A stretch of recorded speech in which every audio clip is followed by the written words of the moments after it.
Stop wiping the reflection. Imagine for a moment that you wake up one ordinary morning. You walk into the bathroom, still half asleep, turn on the light, and look in the mirror to wash your face. Suddenly, you notice something unpleasant. You have a dark smudge of dirt on your right cheek. It bothers you to see it, so instinctively you grab a towel, wet it with soap and water, and start rubbing forcefully on the surface of the mirror. You scrub and scrub the glass right where you see the smudge. You get frustrated because the smudge won't come off. You use more expensive glass cleaner. You change rags. You try harder. You scream. You cry. But the smudge remains there, unmoving, mocking you from the other side. If someone saw you doing this, they would think you had lost your mind. They would say, "Hey, stop, the problem is not on the glass. The problem is on your face. If you clean yourself, the reflection will clean itself instantly." It sounds ridiculous, right?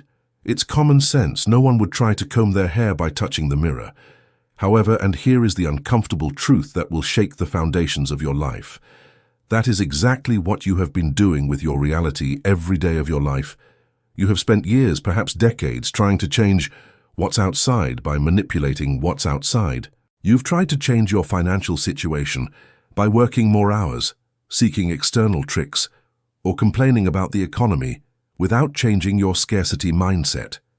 You've tried to change your relationships by demanding that the other person change, looking for a new partner or blaming your luck, without changing your identity as a person who doesn't feel worthy of love. You've tried to change your body, your job and your environment by fighting against them, fighting with the reflection, exhausting yourself trying to wipe a glass that is only showing you, with brutal and perfect fidelity, what you are wearing on your own face. Welcome to the mirror effect. The premise of this audiobook is radical, but it is the one master key that opens all doors. Reality is not solid. Reality is an echo. We live in a universe that functions like a giant, sophisticated holographic projector. You are not a passive character in the film. You are the projector. You are the film reel. And the physical world, what you call real life, your bank account, your house, your friends, your problems, is simply the blank screen where your inner film is projected. The reason you are tired, frustrated, and feel like you are swimming against the current is because you have been living under the illusion that the screen is the real thing. You have believed that if you yell at the screen, the movie will change. But the screen is neutral. The screen has no opinion. The screen only reflects. Modern quantum physics has been telling us for a century what the ancient mystics knew millennia ago. The observer creates reality. There is no objective world out there independent of you. Everything you see is an extension of your own consciousness. And here we come to the core of the problem, the secret algorithm that governs this system. The universe does not give you what you want. The universe gives you what you are. This is the reason why the law of attraction fails so many people. They spend the day wanting things. I want to be a millionaire, and I want to find love, I want to be healthy. But the universe doesn't listen to your words. The universe reads your frequency. The universe scans your source code. When you say, "I want money," you are emitting the frequency of need. You are vibrating in lack. And what does the mirror do? It returns more situations that make you feel lack, so you can be right. The mirror is always right. If you want to hack the matrix, if you want to break the loop of repetition you live in, you have to stop wanting and start being. You have to vibratorily become the person who already has the desire, long before the desire appears in the physical world. This audiobook is not a collection of empty motivational phrases. We are not going to waste time with superficial magical thinking. This is a manual for reality engineering. In the next 10 chapters, we are going to dissect the mechanism of the invisible. We are going to talk about physics, about how to collapse the wave function to materialize opportunities. We are going to talk about neuroscience, about how to reprogram the subconscious autopilot that is sabotaging your projection. We are going to talk about the temporal lag, that annoying delay between your internal change and the external change where most people give up. And I will teach you how to maintain faith during the silence. You will learn how to hack your own identity. You will learn how to jump between timelines to connect with the version of you that already lives the life of your dreams.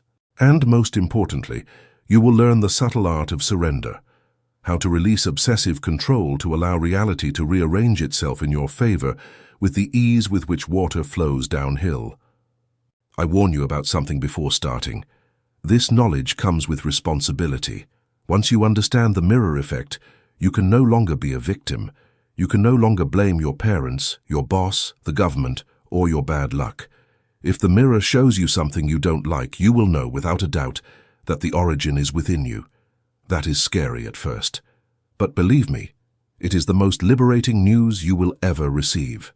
Because if the origin is you, it means that the power to change it is, and always has been, 100% yours. Stop trying to convince the world to give you what you think you deserve. The world is deaf to your pleas, but it is extremely sensitive to your vibration. Stop wiping the glass. Stop fighting the shadows. It's time to go to the source. It's time to clean the projector lens. Chapter 1. It's not magic, it's physics, the quantum observer. The soup of possibilities. Dismantling the illusion of solidity. Let's begin this journey by tearing down the biggest myth you've been told since you can remember. The myth that the world is solid. Look around you right now. You see objects: your steering wheel, the table, the asphalt. You touch your own leg and feel resistance. Everything seems firm, fixed, immovable. Your education has taught you that the material world is a stage built with hard bricks, and you are a small biological actor moving through that stage, bumping into things, subject to luck and circumstance. You have been taught that reality is objective, that it is out there, independent of you, that if you close your eyes, the chair is still a chair, and the problem is still a problem. But I have to tell you something that science discovered almost 100 years ago, and which for some reason is still not taught in elementary schools, that solidity is an optical illusion. If you took a super powerful microscope and looked at your own hand, you would see cells. If you increased the magnification, you would see molecules. If you increased it further, you would see atoms. And if you could look inside the atom, expecting to find small solid marbles spinning, you would be in for a huge surprise. There is nothing solid there. The atom is 99.99999% empty space.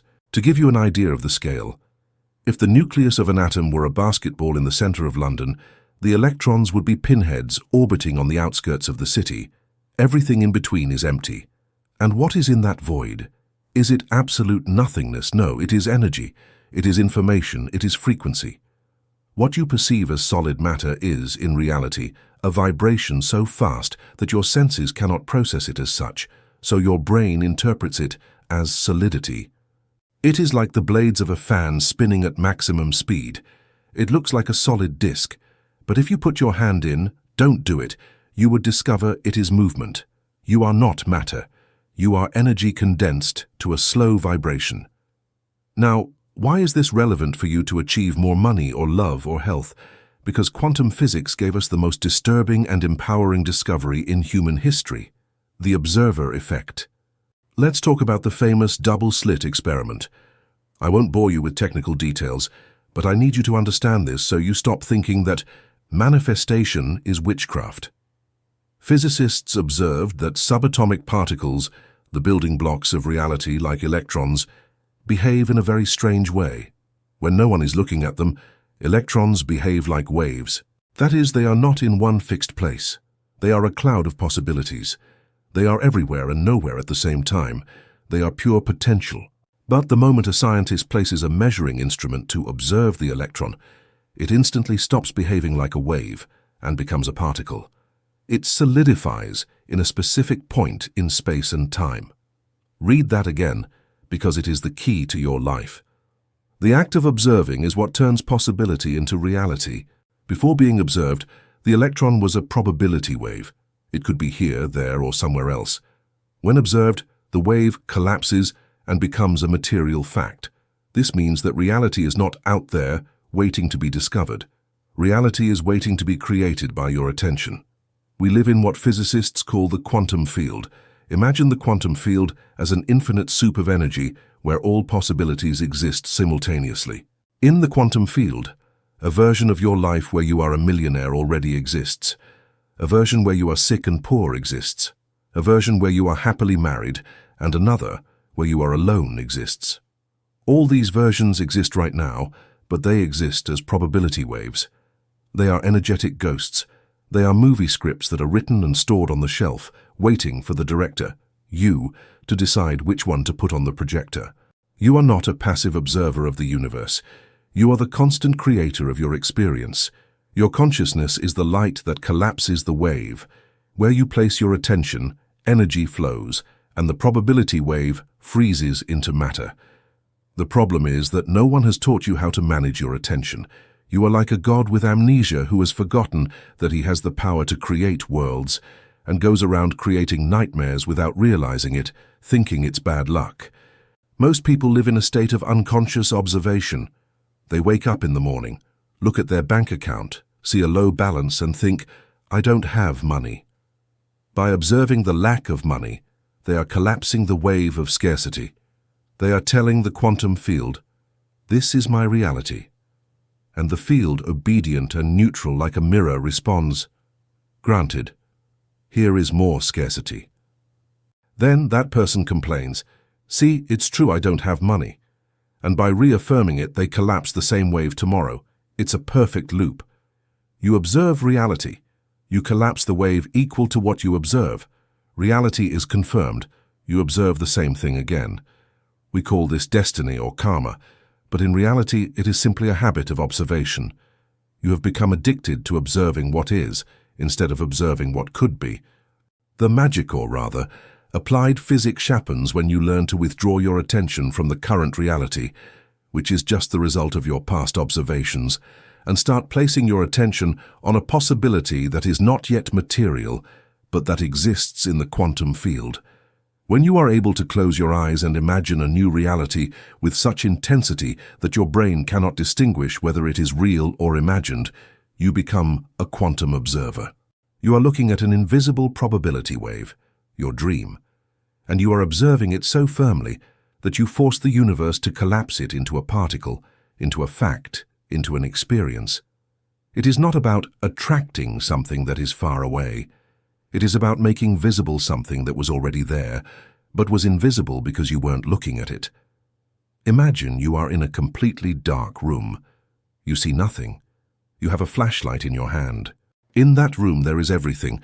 There are gold bars, there are piles of trash, there are beautiful flowers, there are rats, there are works of art, and there is rubble.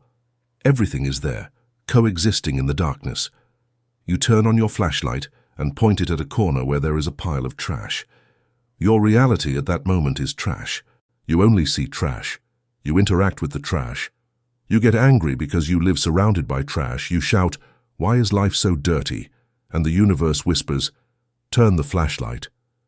If you turn your attention, your flashlight, to the left, you would see the gold bars. The gold was always there.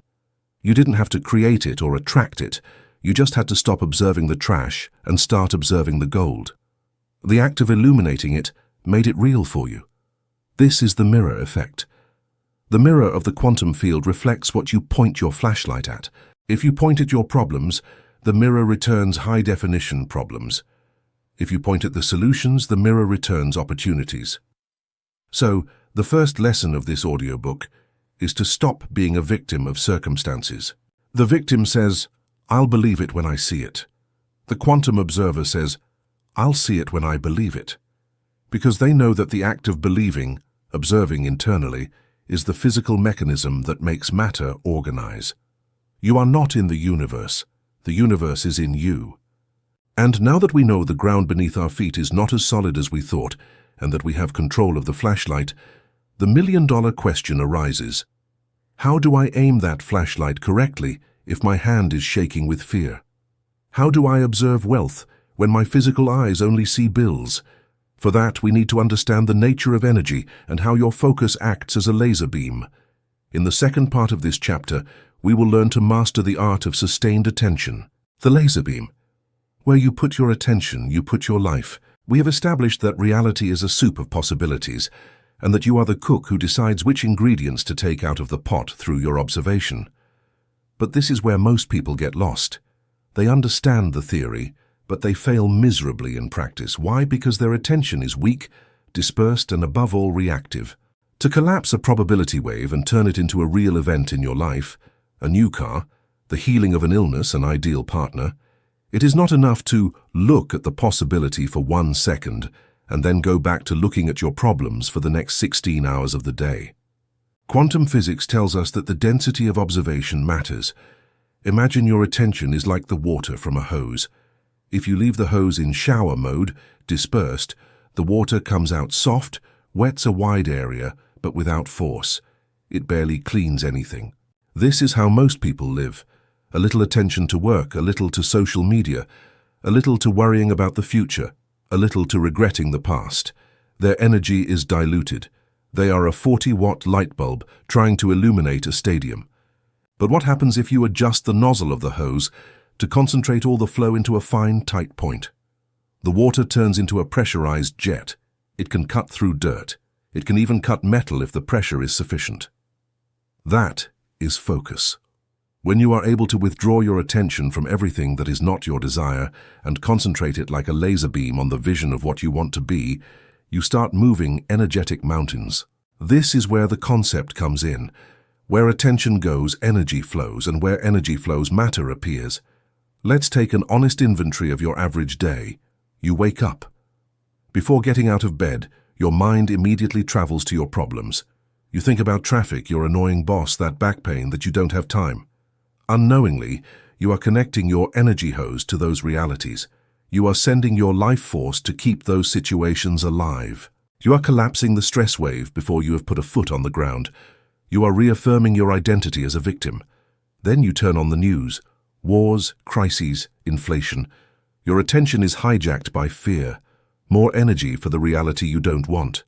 Then you log into social media. You see perfect people. You compare yourself. You feel like you are not enough. More energy for the I am not enough reality. At the end of the day, you feel exhausted. You say, I have no energy. And you are right, you have no energy because you gave it away. You have invested all your energetic fortune in financing the things you hate.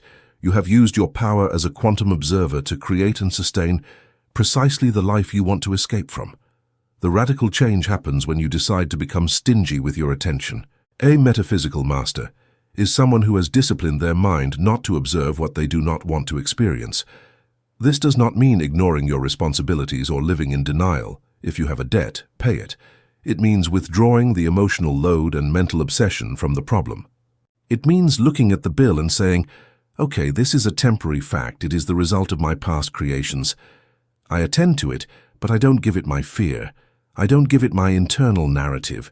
I don't spend 3 hours imagining I'm going to end up under a bridge.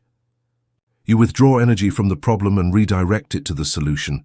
You imagine the bill paid. You feel the relief. You observe the abundance. This is where the inner skeptic asks, but isn't that deceiving yourself? Reality is what it is. And I answer you, what reality? The one of the particles or the one of the waves? Current reality, the unpaid bill, is dead matter. It is the smoke trail of a fire that has already passed. It is the solidified past. If you keep looking at the solidified past, you only create more future that is the same as the past.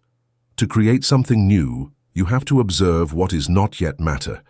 You have to observe the invisible. You have to dare to be what Dr. Joe Dispenza calls greater than your environment.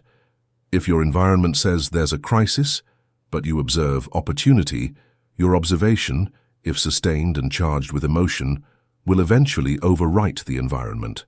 History is full of people who did this. Visionaries who saw a world that did not exist and observed it with so much faith and focus that the world eventually molded itself to their vision. They weren't special. They were simply disciplined observers. Now, I propose an experiment for the next 24 hours. I want you to become the security guard of your mind. Imagine your attention is a very powerful and expensive flashlight. Your mission is to monitor where you point that light. Every time you catch yourself thinking about something catastrophic, or mentally complaining about someone, or recreating a past argument, stop. Visualize turning off the flashlight, spinning on your heels, and pointing it towards something you do want. It can be something simple, a nice coffee, someone's smile, or the vision of your goal accomplished. At first, it will be exhausting. You will realize you are addicted to the negative. Your mind will try to return to the trash again and again like a fly. It's normal. You have built neural highways to negativity for years, but every time you redirect your attention, you are breaking that connection. You are stopping watering the weed and starting to water the flower. Remember, the universe does not judge whether what you observe is good or bad for you. The universe is a photocopier. If you put in a sheet with a drawing of a monster, it gives you 1,000 copies of monsters. If you put in a sheet with a drawing of an angel, it gives you 1,000 copies of angels. The photocopier doesn't care about you. It only cares about what paper you put on the glass. You have been putting in the monster paper because the monster scared you so much that you couldn't stop looking at it. Today I invite you to remove that paper. Even if the monster still seems real in your 3D life, remove the paper from your mind. Put in the paper of your desire. Observe it. Study its details. Fall in love with that image. When you do this consistently, a strange phenomenon begins to happen. You start seeing glitches in the matrix, synchronicities, impossible coincidences. The physical world begins to reorganize itself to match your new focus. Matter, which seemed so solid and stubborn, begins to soften. People treat you differently. Money arrives from unexpected sources. Health improves. It's not magic. It's because you stopped collapsing the wave of the problem and started collapsing the wave of the solution. You have recovered your sovereignty. You have remembered that you are not the reflection in the mirror. You are the face looking into it. And if you smile, the mirror has no choice by physical law but to return the smile. But be careful. There is a trap. Many people start this path with enthusiasm, visualize a Ferrari for 2 days, and on the third day, when the Ferrari is not in the garage, they give up. They say, "This doesn't work." What they don't understand is that there is a crucial factor in this equation: identity. It is not enough to think about what you want. You have to be who has it. The universe does not give you what you want, mental desire. It gives you what you are, state of being. If you visualize wealth but feel poor, the signal is contradictory. And when faced with a contradictory signal, the mirror stays still or reflects the stronger feeling, which is usually poverty. Chapter 2, the identity algorithm, wanting versus being. The desire paradox. Why wanting is affirming not having. Welcome to the laboratory of your own mind. In the previous chapter, we discovered that your attention is the flashlight that collapses reality. You learned that what you observe materializes. But if you've been paying attention, an uncomfortable question has surely arisen in your head. If this is true, why don't I already have what I've been wishing for years? I've thought about money 1,000 times. I've visualized my ideal partner every night. I have desperately wanted to be cured. I've put my attention there for years, and I'm still the same. The mirror doesn't work. Relax. The mirror is working perfectly. The problem is that you are committing the #1 mistake of the metaphysical novice. You are confusing the thought with the signal. Let's be clear, the universe is deaf. The quantum field does not care about your words. It does not care about your vision boards. It does not care about your desperate prayers at 3 in the morning. It does not care that you write, "I am a millionaire," 100 times in a notebook. The universe only cares about one thing: your vibrational identity, or in modern terms, your state of being. Herein lies the deadly trap of commercial law of attraction. They tell you that you have to want it badly. They tell you to ask, and it will be given. But the physics of reality operates under a cruel paradox. The act of wanting something confirms the absence of that something. Let's analyze it linguistically and energetically. When you say, "I want more money," what is the hidden premise behind that phrase? The premise is, I don't have money now. No one says, "I want air," while they are breathing. No one says, "I want to be in Madrid," if they are already sitting in the Plaza Mayor. You only desire what you don't have. Therefore, every time you emit the signal of desire or need, you are subconsciously emitting the signal of scarcity. You are shouting at the mirror, "Look how much I lack this." And the mirror, faithful to its function, returns a reality that matches your feeling of lack. It gives you more opportunities to feel like you want money, but it never gives you the money. It keeps you in the state of the one who wants, not in the state of the one who has. It's like a dog chasing its tail. The more you run toward the desire from need, the further the horizon moves away. Desperation has a scent. and it is a scent that money, love, and health detest. Desperation is a vibrational repellent.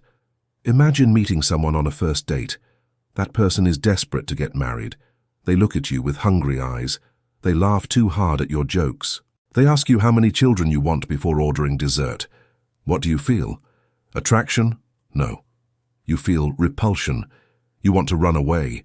Their need is so dense it suffocates you. Money works the same way. Opportunities work the same way. When you chase them with the energy of, "I need you to be happy," they run from you. To hack this algorithm, you have to understand the difference between thought and feeling. Neurologist and mystic Dr. Joe Dispenza explains it with a simple formula. Thought, electrical, plus feeling, magnetic. Electromagnetic signature. Thought is the signal you send to the universe. It is the direction. I want health. Feeling is the magnetic charge that attracts the event to you. Here is the system flaw.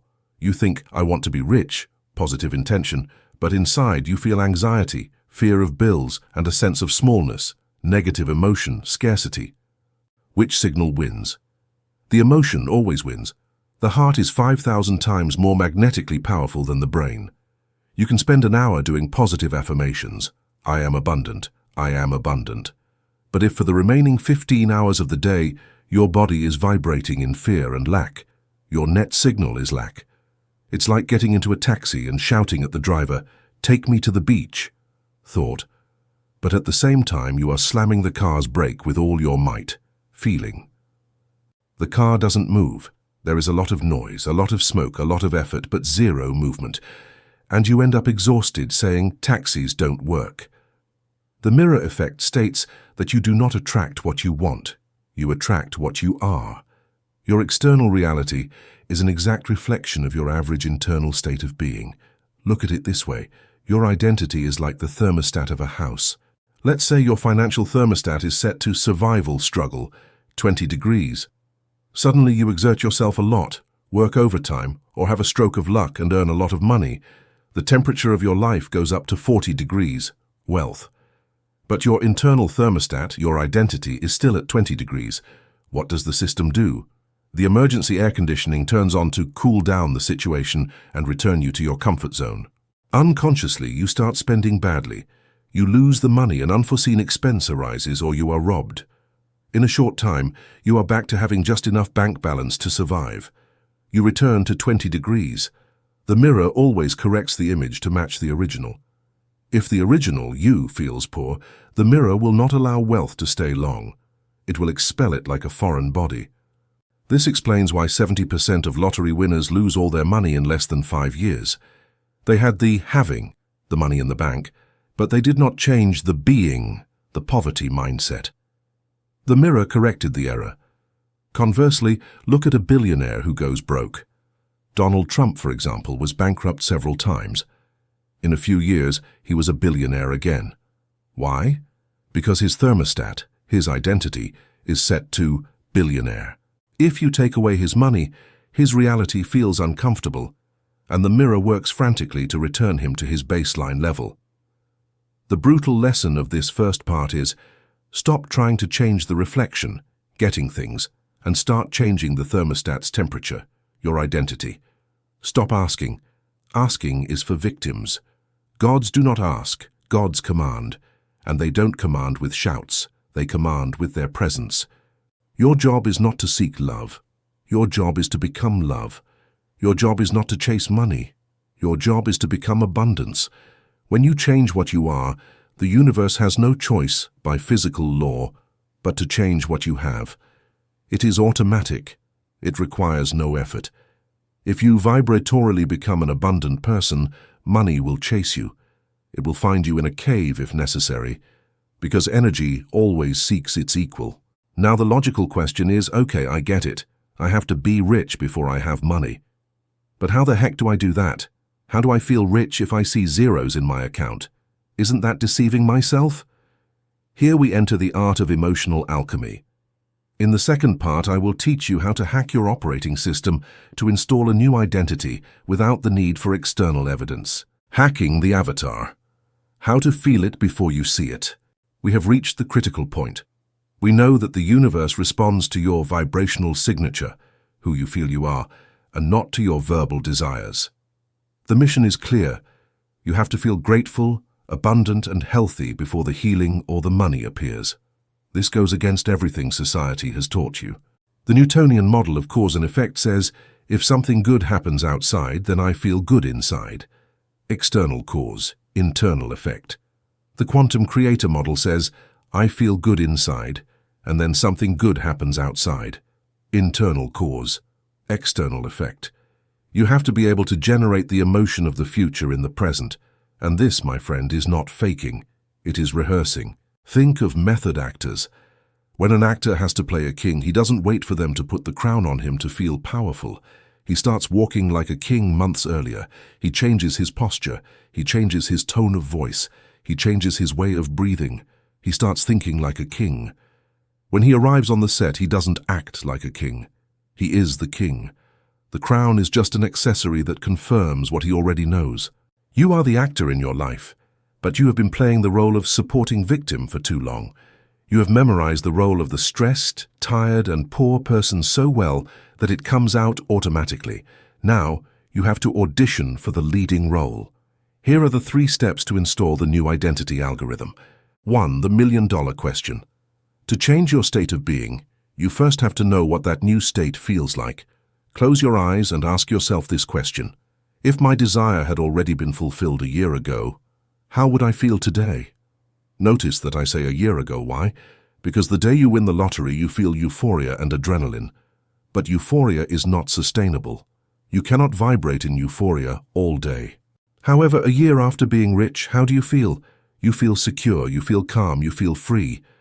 Real wealth doesn't feel like excitement. It feels like relief. It feels like the absence of worry. Real love doesn't feel like anxious butterflies. It feels like peace and belonging. That is the frequency you are looking for, naturalness. You have to practice the feeling that your desire is normal for you. The millionaire does not wake up every day shouting, I'm rich. He wakes up, has coffee, and feels calm because he knows the bills are paid. That calmness, that is the magnetic signal. 2. Anticipatory gratitude. Gratitude is the most powerful tool in the metaphysical arsenal. Biologically, we only feel gratitude when something has already happened. You are given a gift, you say, thank you. Therefore, when you give thanks for something you don't yet see with your eyes, you are hacking your brain and the universe.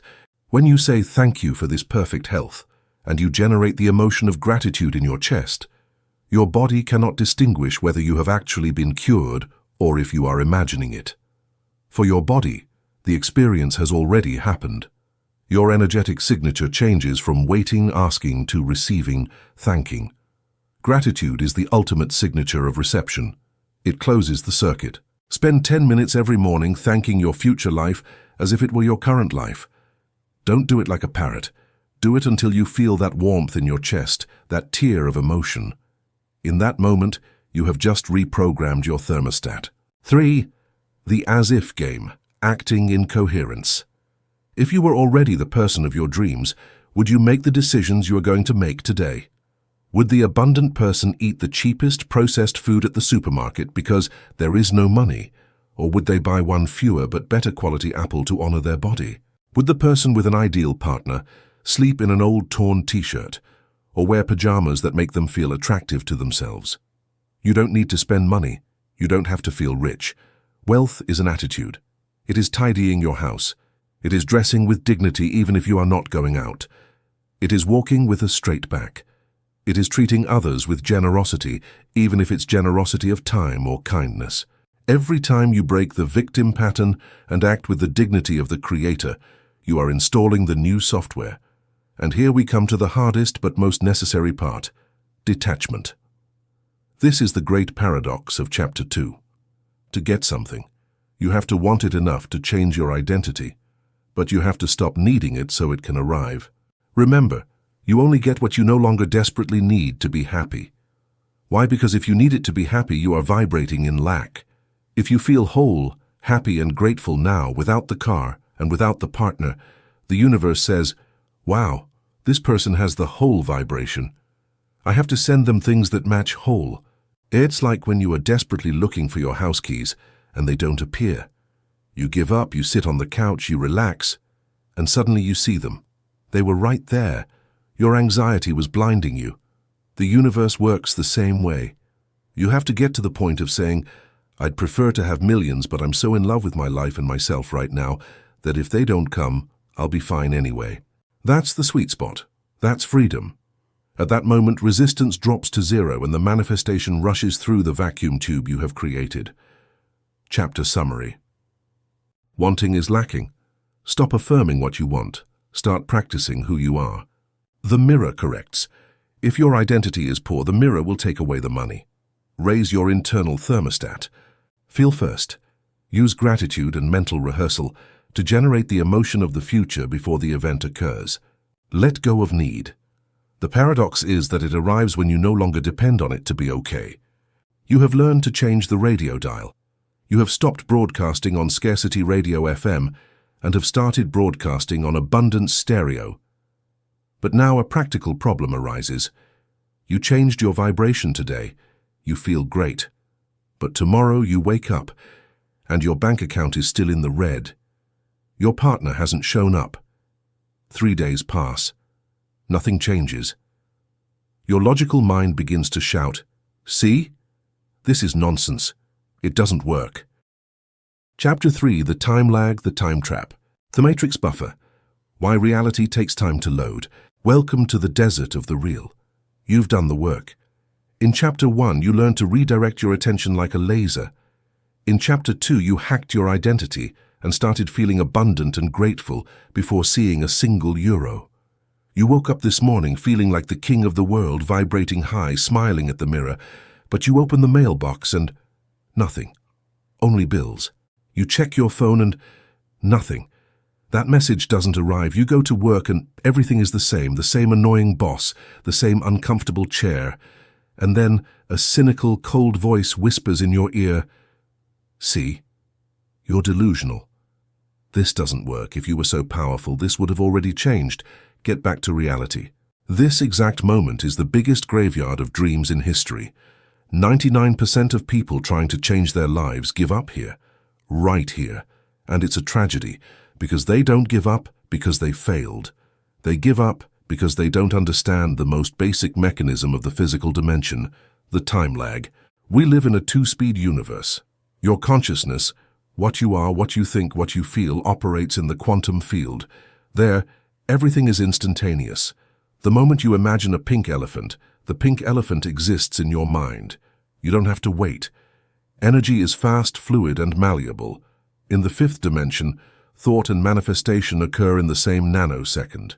But your body and your circumstances live in the material world, 3D. And matter is dense, it is heavy, it is slow. For an idea, wave, to become an object, particle, and organize itself into your life, it has to traverse the density of time and space.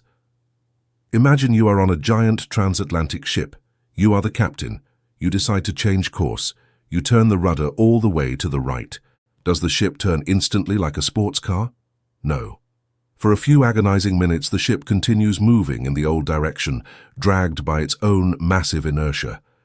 If you were a novice captain and looked out the window, you would say, "The rudder doesn't work. I turned and was still heading towards the iceberg." And gripped by panic, you would turn the rudder back to the center or the left, cancelling the previous order. That is what you do with your life. You change your vibration today, you turn the rudder, but your physical reality has tremendous inertia. It has been moving in the direction of scarcity and drama for years. It cannot break suddenly and turn around in 1 second. It needs time to rearrange its atoms. That period, where you have changed internally but the external world remains the same, is the time lag. It is the buffer of the matrix. Think about when you try to watch a movie online with a slow connection. You hit play. The loading circle appears, spinning. The screen is black. What do? Do you yell at the screen? Do you say, "The movie doesn't exist"? Do you throw the computer out the window? No. You wait. You know the movie is there, on the server. You know you sent the request. You know the data is traveling to you. You simply understand there is a download process. Your new life is downloading. But the problem with the modern human mind is that we have been trained for instant gratification. We click and buy, we swipe and match, we send and it arrives. We have lost the capacity to understand the rhythms of nature. If you plant an oak seed today and tomorrow you go to the garden and see the earth is flat, do you get angry? Do you dig up the earth, take out the seed and shout, "Grow already"? If you do that, you kill the seed. The seed needs the darkness, it needs the silence. It needs a time where it seems like nothing is happening, but where the most important thing is occurring: germination. The roots are forming before the stem breaks the surface. Right now you are in the roots phase. You have changed your energy. You have planted the seed of wealth or health, but your physical eyes still see flat earth. This is the final exam of mastery.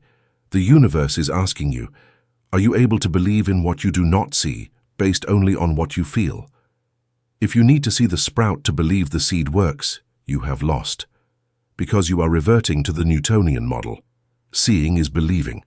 The quantum model is, keep watering the empty ground with your faith, knowing that physics is infallible until the sprout has no choice but to emerge. The time lag has a protective function, even if you don't believe it. Imagine if manifestation were instantaneous on the physical plane. You have a bad thought, "I wish I would die." Boom, instantly dead. You think, what if there's a monster in the room? Zap, a monster appears. It would be chaos. We wouldn't survive 10 minutes. Time is a buffer. It gives us a safety margin. It allows us to correct our thoughts before they solidify. It allows you to have a bad day or a doubt, without that destroying your entire life immediately. The delay is a blessing. It gives you time to stabilize your frequency, but it is also a test of endurance. During the lag, the mirror of reality is going to reflect images of the past. You are going to receive a bill from your old self. You are going to have an argument that belongs to your old relationship dynamic. It is the echo. When you look at the stars in the sky, you are not seeing the stars as they are now. You are seeing the light they emitted thousands of years ago. Some of those stars are already dead, but you still see them shining. Your current reality is a dead star. It is the light of your thoughts and emotions from 6 months or a year ago. The fatal mistake is to react to the dead star as if it were alive.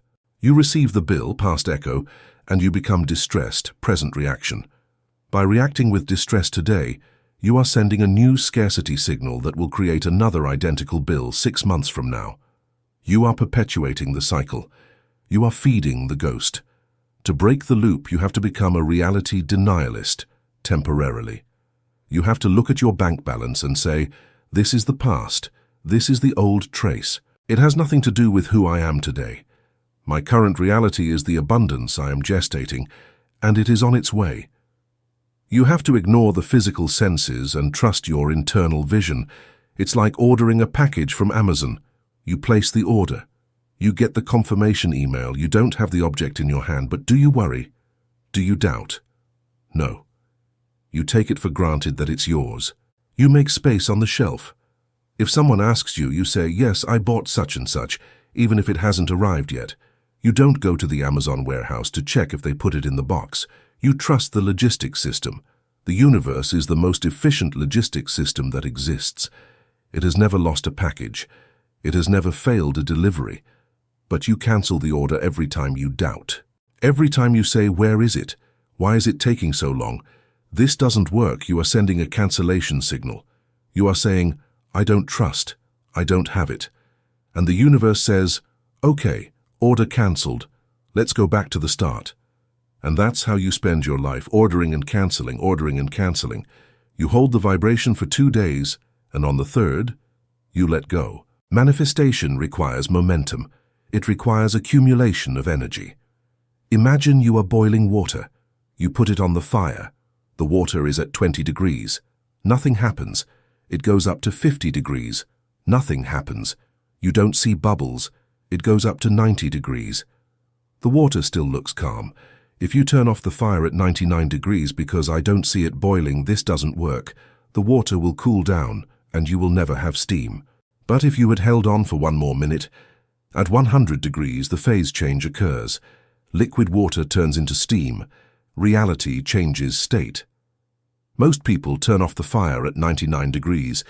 They were 1 day, 1 week, 1 thought away from breaking the lag barrier. but they let themselves be fooled by the calm surface. In this first part, I want you to engrave this deeply. Silence is not absence of activity, it is presence of gestation. The fact that you don't see results today does not mean they are not happening. There is a massive movement of energy beneath the surface.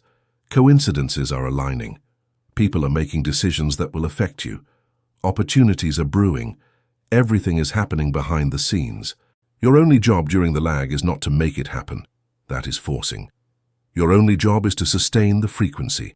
It is to keep the fire lit under the pot, no matter what happens, no matter what you see. It is to remain in the state of, it is already done, even when the world shouts at you it is not. But this is mentally exhausting if you don't have tools. Doubt is a persistent virus. How do you maintain unshakable faith when circumstances press? How do you ignore hunger or loneliness while waiting for the banquet? In the second part, I will give you the survival manual for the desert. We will learn to detect the micro-signals that the lag is ending and to use the waiting time not as a sentence, but as a preparation. Surviving the silence, the art of active waiting. We have accepted that there is a delay. We know the Amazon order is on its way. But let's be honest, waiting is agonizing, especially when you have real needs, when the rent is due or the loneliness hurts. How on earth do you stay vibrating high in the midst of uncertainty? This is where we differentiate between two types of waiting: passive waiting, suffering, and active waiting, certainty. Passive waiting is the victim's attitude. It is checking the clock every 5 minutes. It is anxiety. It is feeling that your life is on hold until the thing arrives. This attitude dilates time. It makes the lag feel eternal, and worse, emits the vibration of impatience, which is the vibration of lack. Active waiting is the creator's attitude. It is understanding that this delay time is a necessary gift for you to prepare to receive what you asked for. Many times the universe doesn't deliver your desire yet, not because it is not ready, but because you are not ready. If you were given €1,000,000 today, would you know how to manage it, or would you have an anxiety attack and lose it? Do you have the mental and emotional structure to sustain that energy? If the love of your life appeared today, are you emotionally healthy enough to have a mature relationship? Or are you still carrying unresolved traumas that would sabotage the relationship in 2 weeks? The time lag is your gym. It is the time life gives you to build the container capable of holding the content. If you want to be a successful CEO, the time it takes for the position to arrive is the time you have to learn to lead, speak, and think like a CEO. Instead of complaining about the wait, use it. Ask yourself, am I 100% ready to receive this now? Who do I need to become so that when it arrives, it feels natural to me? Prepare the nest. If you want a partner, clear out one side of your closet, buy a second pillow, sleep on one side of the bed. It's not superstition, it's a psycho-magic act of faith. You are telling your subconscious and reality, I am so sure you are coming, I am saving you a space. If you want a new car, clean your garage, throw away the old junk, prepare the space. Energy hates a vacuum. If you create a physical and energetic vacuum with certainty, the universe will rush to fill it. But beware of the greatest enemy during the lag, the hound syndrome. The hound spends all day sniffing the ground, constantly looking for the scent. You spend the day looking for signs that your manifestation is arriving. You compulsively check your phone. You look at your bank account 3 times a day. You analyze every look from your boss. This hypervigilance is lethal. Why? Because looking for signs implies doubt. The one who knows the package is coming doesn't go down to the lobby every 10 minutes. The one who desperately seeks external confirmation is internally screaming, I don't believe it. I need proof. You have to let go of the how and the when. Those 2 variables are not your concern. They are the concern of infinite intelligence. You take care of the what, the desire, and the who, your identity. The how, the means, and the when, the time, are often ways your logical mind cannot even imagine. If you try to control the how, you limit the universe. Maybe you think the money will come from a raise, and you close the door to it coming from an inheritance, a lottery, a business idea, or a gift. Let go of control. Control is fear disguised. Faith is the absence of control. It is trusting that the bus driver knows the route better than you do. Now, let's talk about how to detect that the lag is ending. Just before the manifestation breaks the barrier of the visible, three curious phenomena often occur. If you see them, don't give up, accelerate. 1. The chaos before order. Often before everything gets better, everything gets worse. You ask for peace and a war breaks out in your family. You ask for money and your car breaks down. Why? Because to build the new building, the old one must be demolished. The old structure of your life is crumbling to make room for the new one. The chaos is not a sign that you are going wrong. It is a sign of cleansing. People panic here. They say, I started thinking positive and everything is going wrong. No, you are purging the old. You are taking out the trash. Don't be afraid of the demolition dust. Keep focused on the blueprints for the new house. 2. The test of faith, the final exam. Just when you are about to achieve it, the universe will throw a tempting situation at you to make you revert to your old identity. You ask for a partner who respects you. Suddenly, your ex, who treated you badly, appears asking to come back, promising they have changed. It's a test. The mirror asks you, have you really changed? Do you really believe you deserve more, or will you settle for the known out of fear of loneliness? If you say no to the old, the universe knows you are serious and unlocks the new. If you fall into temptation, you restart the level. The lag is the time where children are separated from adults. Stay firm. 3. Sudden detachment. One day you wake up and realize that you no longer care so much whether your desire arrives or not. You still want it, but the absence no longer hurts. You feel happy with your current life. You have fallen in love with yourself. You have found peace in the present. Paradoxically, that is the moment it usually appears. Why? Because you have eliminated resistance. You have let go of the hose you had strangled. By letting go of the need, the energy flows freely. Your mantra for surviving the time lag must be this or something better. Sometimes, what you ask for is too small for what the universe has planned for you. Sometimes the delay is because a bigger surprise is being prepared for you. If your order is taking time, it's not because you're being ignored. It's because it's cooking slowly to be perfect. Don't be the child who takes the cake out of the oven too early and eats it raw out of impatience. Let it cook. Enjoy the smell coming from the kitchen, your visualization. Set the table, prepare your life. Choose the wine. Dinner will be served. It is a physical law. It cannot not happen. Meanwhile, your task is simple. Stay busy. Don't sit on the couch waiting. Live your life. Enjoy. Laugh. Learn. The best way to shorten psychological time is to enter flow. When you have fun, time flies. When you suffer, time drags. If you want it to arrive quickly, have fun while you wait. Vibrate in joy. Joy is the fastest highway to manifestation. You have learned to observe, Chapter 1. You have learned to be, Chapter 2. You have learned to wait, Chapter 3. But even with all this, there is a hidden enemy who lives in the basement of your mind. The silent saboteur that can undo all your work without you realizing it. It is that program running in the background, installed in your childhood, that tells you you don't deserve it. Chapter 4. The Corrupt Code, Cleaning the Subconscious. The Autopilot. Why your mind lies to you to save you. Welcome to the engine room. So far we've talked about how to direct your attention and how to change your identity. It sounds fantastic. And yet, I know there is a part of you that feels brutal resistance. It is that feeling that, no matter how hard you try consciously, there is an invisible force pulling you back. You decide to save money, and an absurd expense or an impulse purchase arises. You decide to have a healthy relationship, and you are magnetically attracted to the same toxic person as always. You decide to believe in yourself, and an internal voice whispers, "Who are you trying to fool? You are a fraud. You are not crazy and you are not weak. You are simply fighting an unfair war. You are trying to win a battle with one soldier, your conscious mind, against an army of 1,000,000 soldiers, your subconscious mind." To hack your reality, you have to understand the most devastating statistic in neuroscience. Only 5% of your cognitive activity is conscious. The other 95% is an automatic program. It is a pre-recorded script. It is an autopilot running in the background without you realizing it. Imagine your life is a state-of-the-art computer. Your conscious mind, what you call I, your desires, your logic, your willpower, is what you see on the screen. The browser, the Word document where you write, "I want to be a millionaire." But your subconscious mind is the operating system and the hard drive.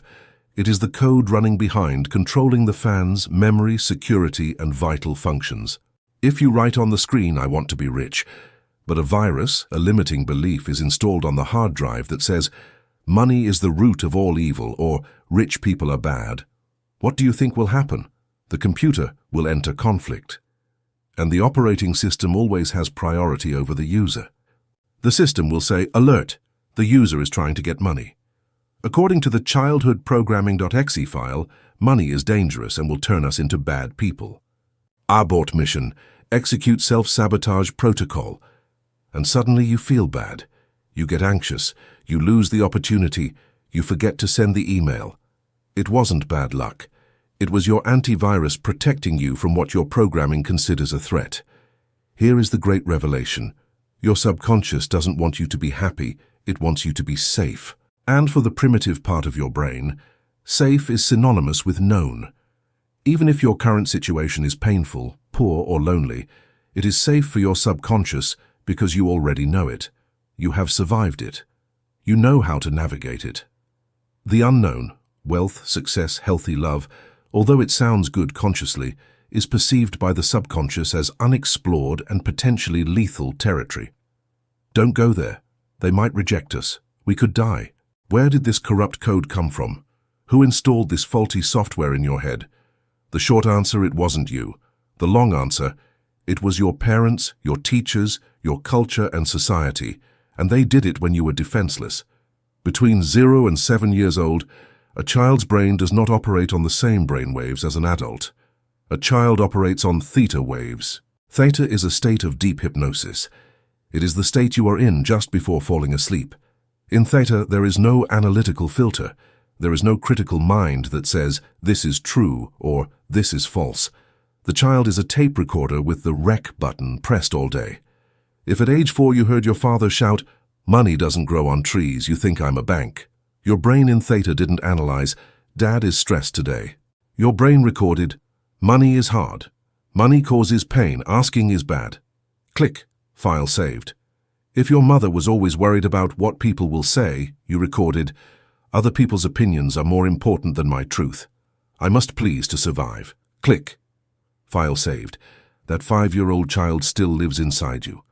And what's worse, that 5-year-old child is the one driving the car of your life 95% of the time. When you react emotionally to something, it is not you, the adult of 30, 40, or 50 years old, reacting. It is the 5-year-old program running. That is why positive affirmations in front of the mirror often do not work. You stand in front of the mirror and say, "I am beautiful and successful." Conscious mind, 5%. And a deep, visceral and quick voice responds from the background, "Lie, you are a disaster. Remember what happened in 3rd grade. Subconscious mind, 95%. The struggle wears you down, and eventually you get tired. Willpower is a small battery that runs out at night. The subconscious program is a nuclear power plant that never shuts off.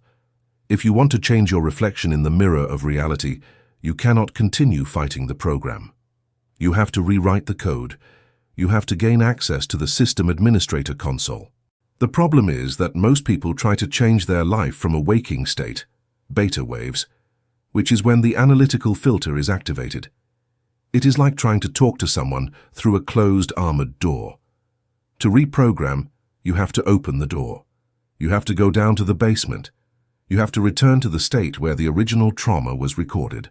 If you have the belief "I am not enough," the mirror of reality will show you partners who don't value you, bosses who pay you poorly, and friends who ignore you. Not because you have bad luck, but because your reticular filtering system, RS in the brain, is programmed to seek confirmation of that belief.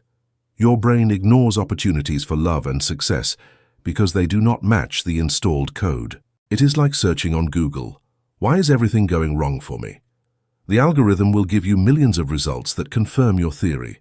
Your brain is that search engine. The first step to cleaning the code is to stop living in denial. You have to become a hacker of your own psyche.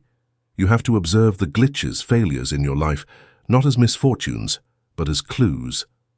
Where there is a repetitive pattern of pain, there is a corrupt code running. If you always run out of money at the end of the month, it's not the economy, it's a code. If you are always abandoned, it's not men, women, it's a code. Your external reality is the final printout of your internal programming.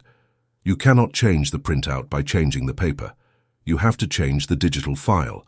Now, how do you uninstall a program that has been running for 30 years and believes it is protecting you? You can't just press delete. You have to install a new program that is stronger, louder, and more repetitive than the old one. And you have to do it in the language the subconscious understands. The subconscious does not understand logical words. It understands images and emotions. In the second part, I will give you the hacking tools. We will leave the theory and move on to practice. We will learn how to take advantage of the biological windows of opportunity where your armored door opens by itself, and how to insert the new code directly into the system's core. The antivirus and the update reprogramming tools. We know you have a mental virus. We know it was installed in your childhood, and that it operates on autopilot to keep you in your comfort zone, even if that zone is miserable. Now, the million-dollar question: how do we delete it? The first thing you must understand is that information does not change programming. Reading this book gives you information, conscious mind, but just reading it will not change your life. Knowing that smoking kills doesn't make you quit. Knowing that you should eat healthy doesn't make you give up pizza. To change, you have to move from knowing to being. There are three main ways to reprogram the subconscious.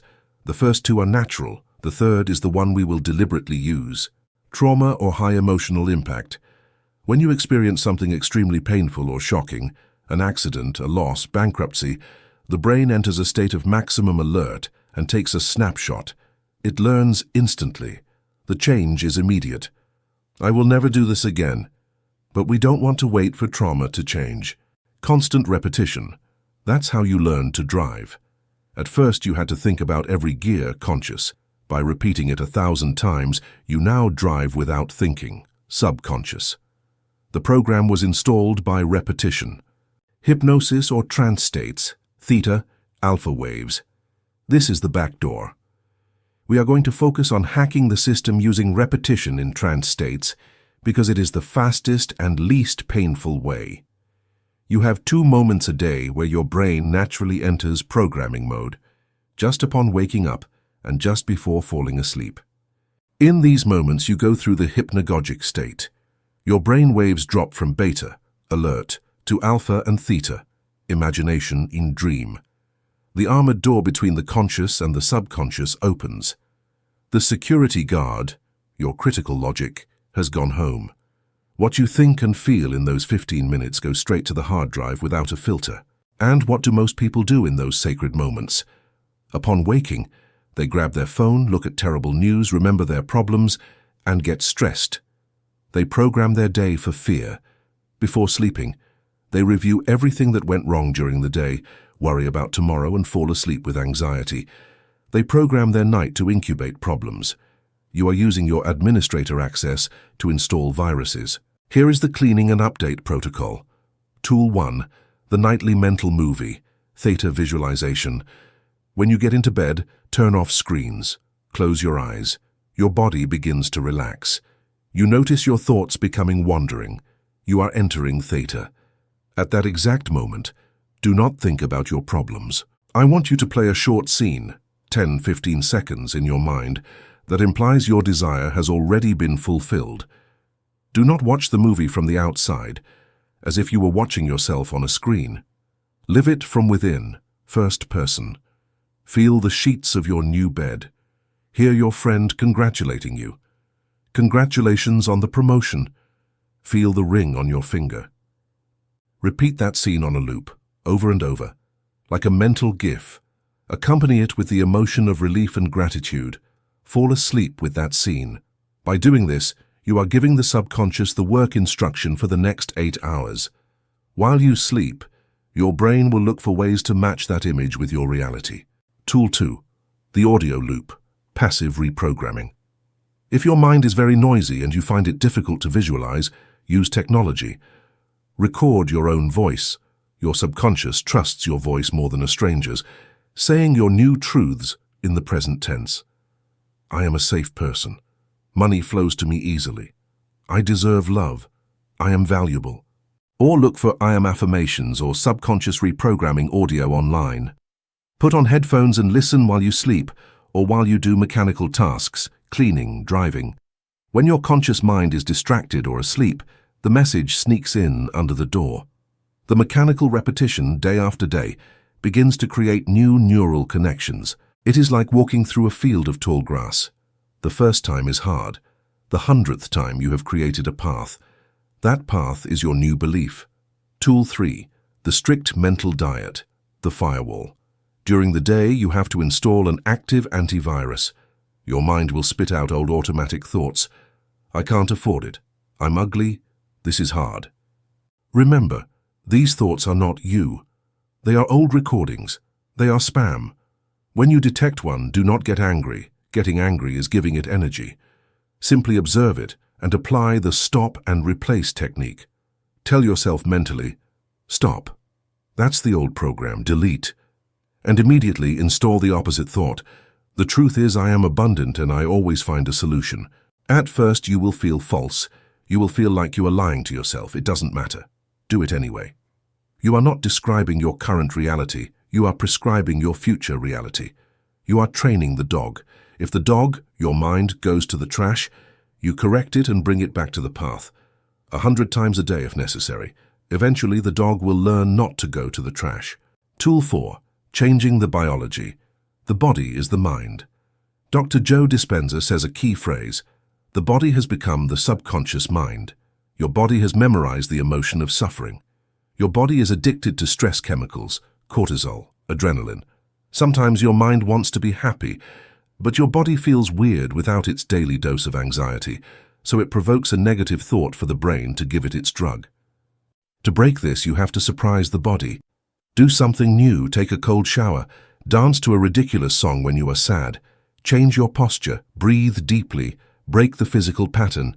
If you change the physiology, you change the signal. You tell the body, we no longer live in the cave of fear, I'm in charge now. The desert crossing.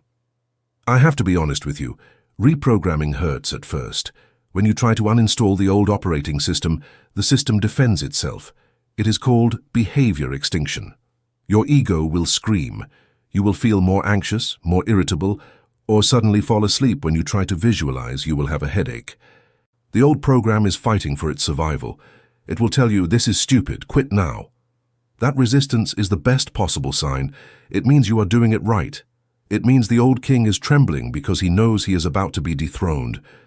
If you persist, if you cross that discomfort for 21 to 60 days, the miracle happens. One day you will wake up, and the new thought will be automatic. You will no longer have to strive to feel abundant. You will simply be it.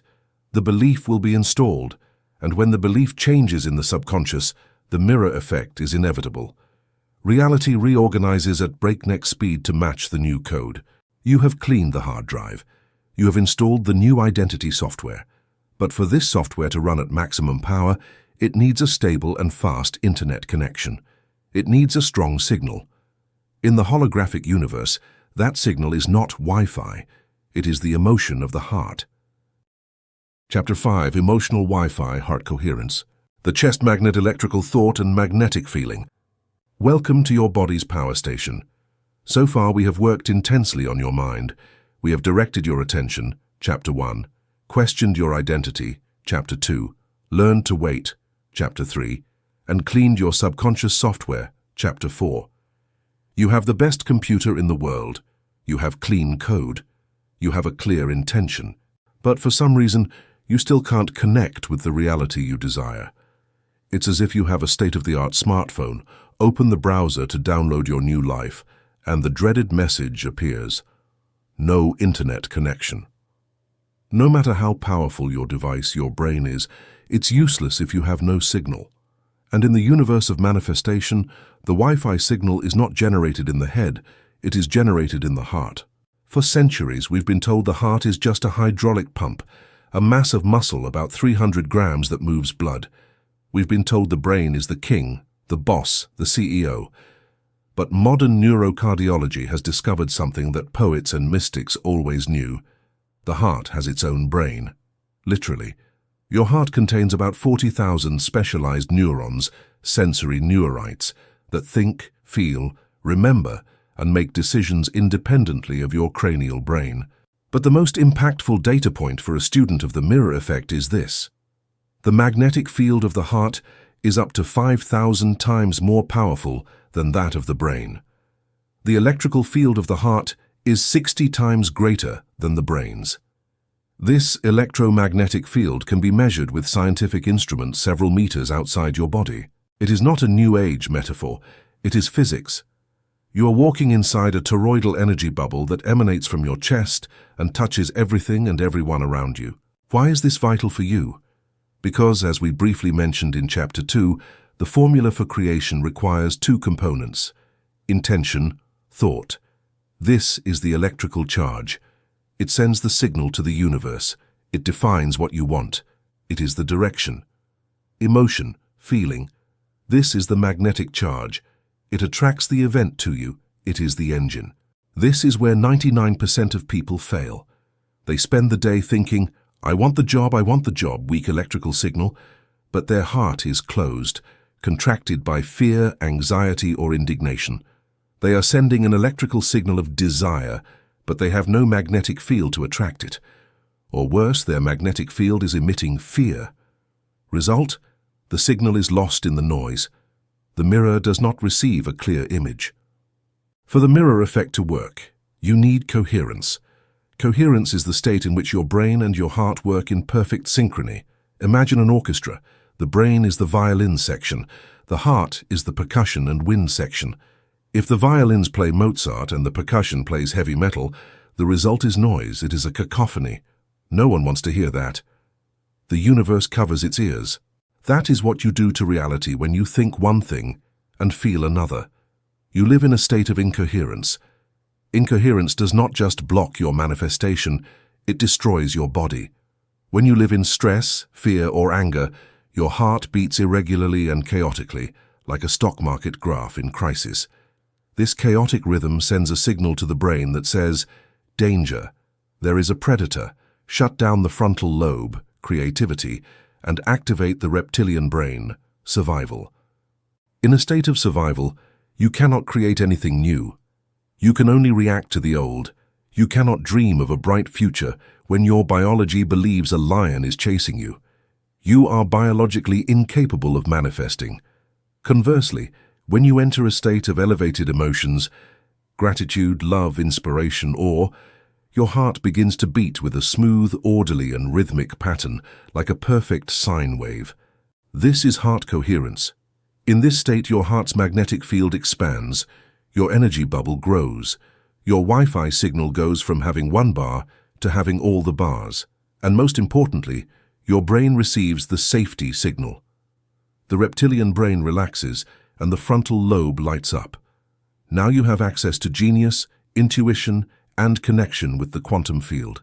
Coherence is the language the quantum field understands. The field does not speak English. It speaks frequency. If you want to download a new reality, you have to tune your internal radio to the frequency of that reality. You cannot tune in to FM 105.0, abundance, if your radio is stuck on AM 60.0, victim. They are different frequencies. They do not touch. The great challenge, of course, is that your environment conditions you for incoherence. You wake up and watch the news, fear. You go to traffic, anger. You look at your debts, worry. Your heart responds to your environment by contracting. You become an effect of your world instead of the cause. Your vibration is a reaction, not a creation. I feel bad because something bad happened. That is normal. That is human. But the conscious creator says, I am going to feel good despite the bad thing happening outside, so I can change what is happening. This requires a Herculean emotional discipline. It requires you to become the guardian of your chest. Most people protect their bank account, their house, their car, but they leave their heart wide open for anyone to come in and dump emotional garbage. Someone gives you a bad look, and you surrender your power. You feel offended, your magnetic field collapses. A news item scares you, and you surrender your power. You contract. When you allow something external to control your internal emotions, you are under a spell. You are saying, that person or situation has more power over me than I do, and if you are a victim of your reality, you cannot create it.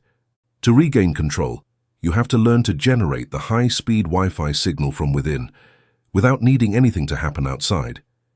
You have to learn to open your heart at will, and I know what you are thinking. That sounds very nice, but my heart is closed because I have been hurt. I have a concrete wall around my chest so I don't get hurt again. It is understandable. The wall protected you in the past, but that same wall that doesn't let pain in, doesn't let magic in either. The wall blocks the outgoing signal. If you want the mirror effect to bring you love and abundance, you have to have the courage to lower the drawbridge.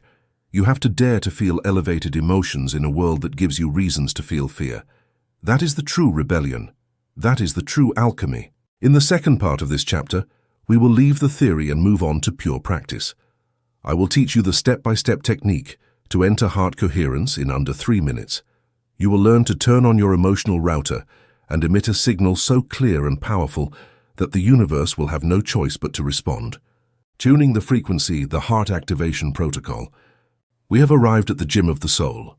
You already know that you need a strong magnetic signal, elevated emotion, to attract your desire. You already know that stress and fear disconnect your Wi-Fi. Now, we are going to learn how to reconnect it manually. You don't need to be a Buddhist monk. You don't need to go to a cave in the Himalayas. You can and should do this in traffic, in the office, in the supermarket line, or before an important meeting. The technique we are going to use is based on the principles of the HeartMath Institute, which have been studying how breath and focus affect the heart for decades. Here is the 3-step protocol for instant coherence. Step 1. Heart focus, moving attention. Where you put your attention, you put your energy. Right now, your attention is probably in your head, behind your eyes, analyzing my words, or it is in the environment. I want you to physically lower your attention. Descend from your mind to the center of your chest. To help you physically touch your heart, put your hand over the center of your chest. Touch is powerful. Where you touch, your consciousness travels. Feel the warmth of your hand, feel your clothing. If you can, feel your heartbeat. By doing this, you are withdrawing energy from the survival mind, head, and bringing it to the creation mind, heart. You are breaking the cycle of obsessive thought. Step 2. Heart breathing, slowing the rhythm. Now, with your attention in your chest, start breathing a little slower and deeper than normal. Visualize that the air does not enter through your nose, but enters and exits directly through your heart or your chest. Inhale, counting to 5 seconds. Feel how your chest expands. Exhale, counting to 5 seconds. Feel how it relaxes, without forced pauses. Let it be a continuous flow like ocean waves. Do this for 6 or 7 cycles. What is happening biologically? By breathing slowly and rhythmically, especially at a rate of 0.1 Hertz or 6 breaths per minute, you are hacking your autonomic nervous system. You are synchronizing breathing with heart rate variability. You are telling your primitive brain, I am safe, turn off the alarm. Incoherence stops. Mental noise decreases. Step 3. Activating the feeling, turning on the magnet. This is where the magic happens. You already have the clear line, coherence. Now you have to send the message, frequency. While breathing through your heart, I want you to evoke an elevated emotion. Do not think about the emotion, feel it. How do you do this if you are having a bad day? Don't try to force infinite joy out of nowhere. Start with something real. Think of someone you love deeply. Your child, your partner, your mother. Think of your pet. Love for a pet is often pure, without conflict. Visualize their face. Feel that warmth in your chest that it provokes. Or remember a moment when you felt incredibly grateful. A sunset, an achievement, a delicious meal. Relive that moment. Don't see it as a photo. Enter the scene. Feel the texture, the smell, the breeze. When you feel that small spark of gratitude or affection in your chest, grab it. Breathe into it. Expand it. Let it fill your entire torso. Turn that spark into a flame. Irradiate that feeling outwards, beyond your skin. Congratulations! You have just activated your Wi-Fi. At this exact moment, you are emitting a high-frequency electromagnetic signature. If in this state of open heart and clear mind, you launch your intention, I am abundant, I am healthy, the signal travels without resistance. The thought rides on the magnetic wave of emotion and reaches the quantum field. The daily broadcast practice, emission. Your job is not to do this once and forget about it. Your job is to stay connected to the Wi-Fi for as long as possible. Most people connect for 5 minutes in their morning meditation, feel great, and then get in the car, someone cuts them off, they yell, and poof, disconnection. They revert to survival mode. They spend 15 hours of the day disconnected and 15 minutes connected, and they wonder why their life doesn't change. Life changes when you are able to sustain the frequency with your eyes open in the middle of chaos. The challenge is this: can you keep your heart open when your boss yells at you? Can you breathe through your heart when you see the bill? If you manage not to react, not contract, and maintain your coherence, you are invincible. You are proving that your inner world is stronger than your outer world. And when that happens, the outer world has no choice but to bend and mold itself to your inner world. An important note about gratitude. Gratitude is the sovereign frequency of manifestation. Why? Because, as we saw, gratitude is the emotional signature that it has already happened. Fear is the signature of something bad is going to happen. Hope is the signature of I wish it would happen. Gratitude is the signature of thank you, because it has already happened. When you practice gratitude before the event, you trick the universe in a good way. The mirror says this person is feeling gratitude. That means they have already received the gift. But I don't see the gift here. Quick, bring the gift to match the emotion. Gratitude accelerates the time lag. It closes the gap. And the 3 things exercise. To train this muscle, do this every night. Before sleeping, put your hand on your heart. Feel 3 things that happened today that you can be grateful for. They can be minuscule: the coffee was hot, the sun came out, you have clean sheets. Don't just list them mentally. Feel them. Relive them in your heart. This trains your body to seek the frequency of appreciation instead of the frequency of complaint. You are rewiring your brain to scan for the good. And what you seek, you find. The more you are grateful for, the more things you have to be grateful for. It is an ascending spiral. Warning, there will be days when you can't. Your heart will feel like a stone. You will be too sad or angry. Don't force yourself. Don't fall into toxic positivity. If you can't feel love, try to feel relief. Try to feel neutrality. Even going from panic to calm is a huge quantum leap. Breathe. Accept where you are. And slowly, look for a slightly better thought. A slightly softer feeling. Coherence is a practice, not a perfect test. You have learned to turn on the engine. You have a clear mind, electrical, and an open heart, magnetic. You are emitting a powerful and coherent signal 24/7. Now get ready, because when the signal is strong, the universe begins to respond. But it doesn't always respond with a truckload of cash at your door tomorrow. It responds with clues. It responds with a secret language. You start seeing repeated numbers. You have strange dreams. Books fall off the shelf. You meet people by chance. They are the glitches in the matrix. They are the synchronicities. Many people ignore these signals or think they are just coincidences. Chapter 6.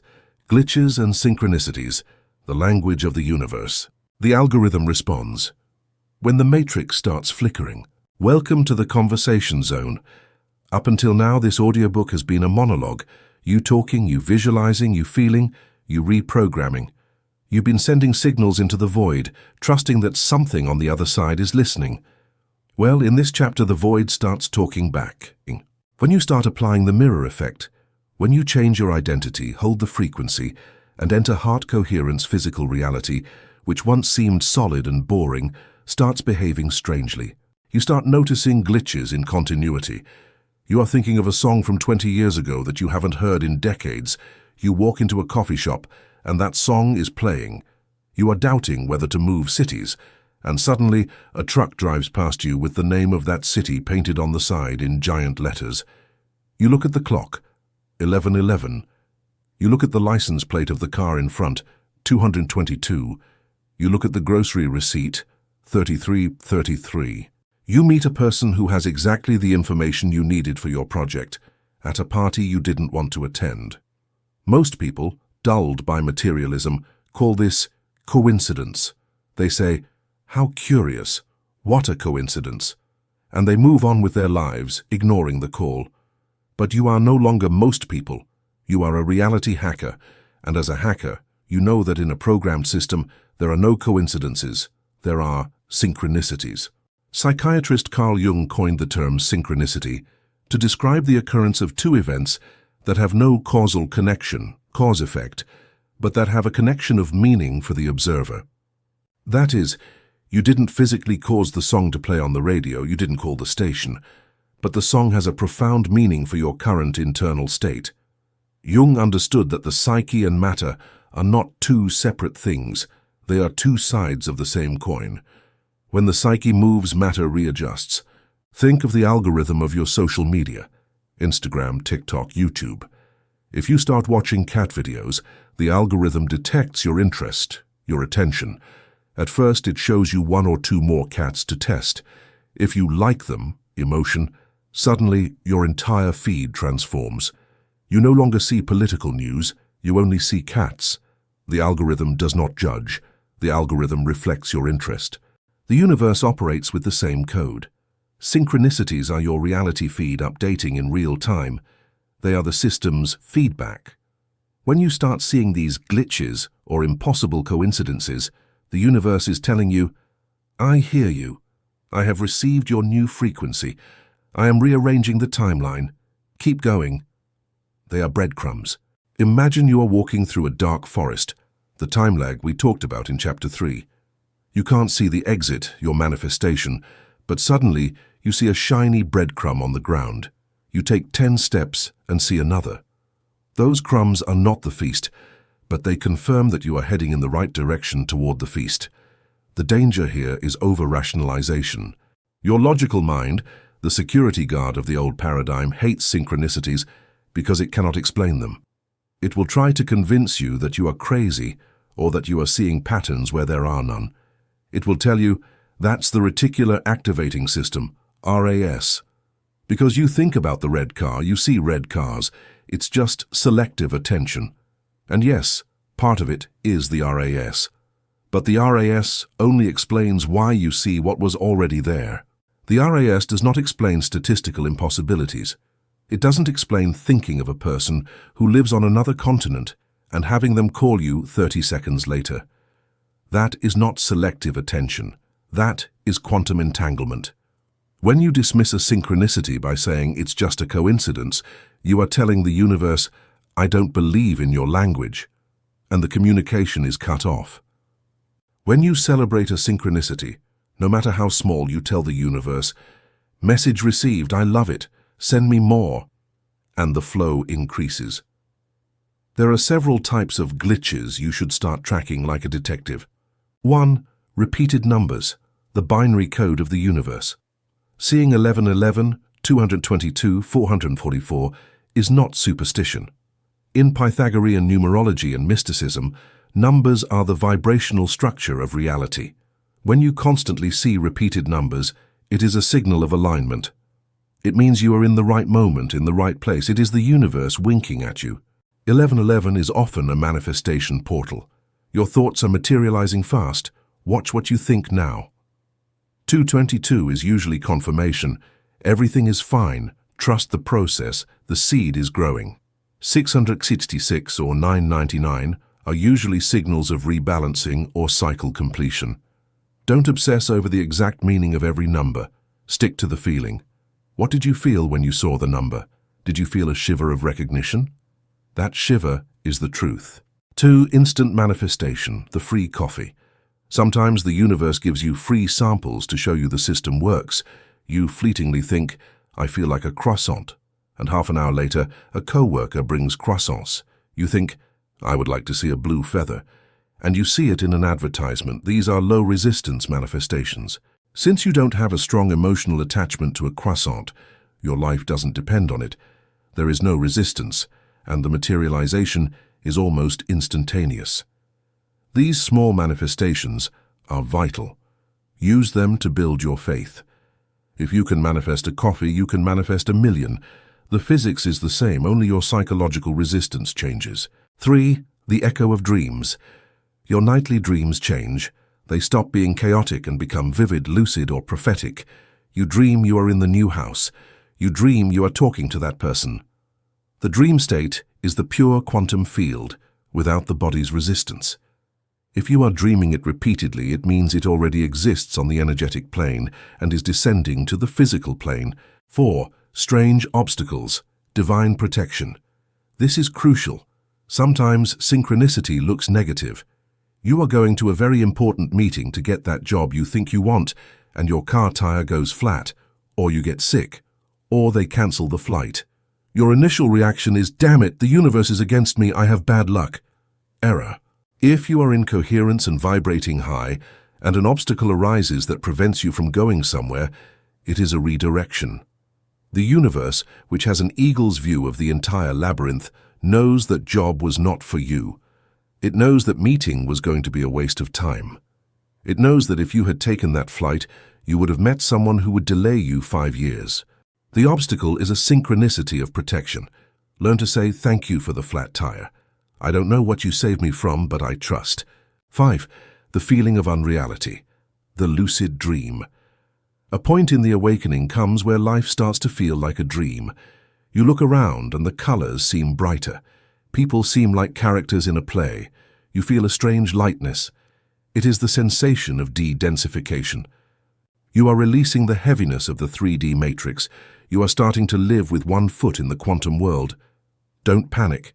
You are not dissociating, in the bad sense. You are waking up.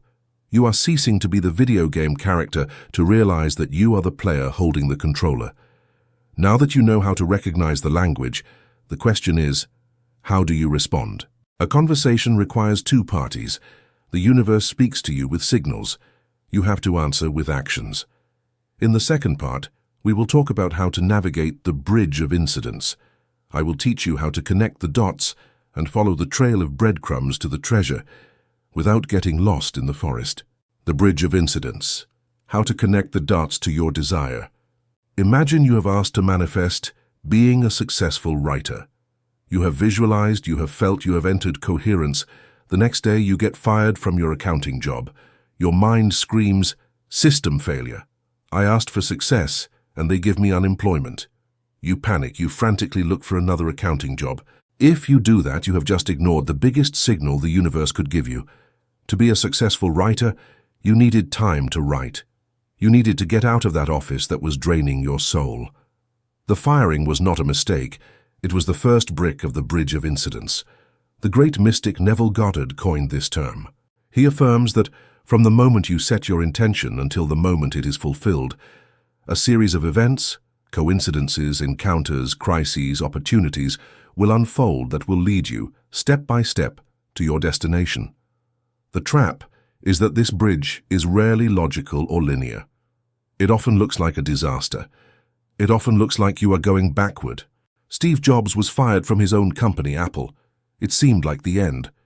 But it was that firing that allowed him to found Pixar and Next, mature as a leader, and return to Apple to create the iPhone.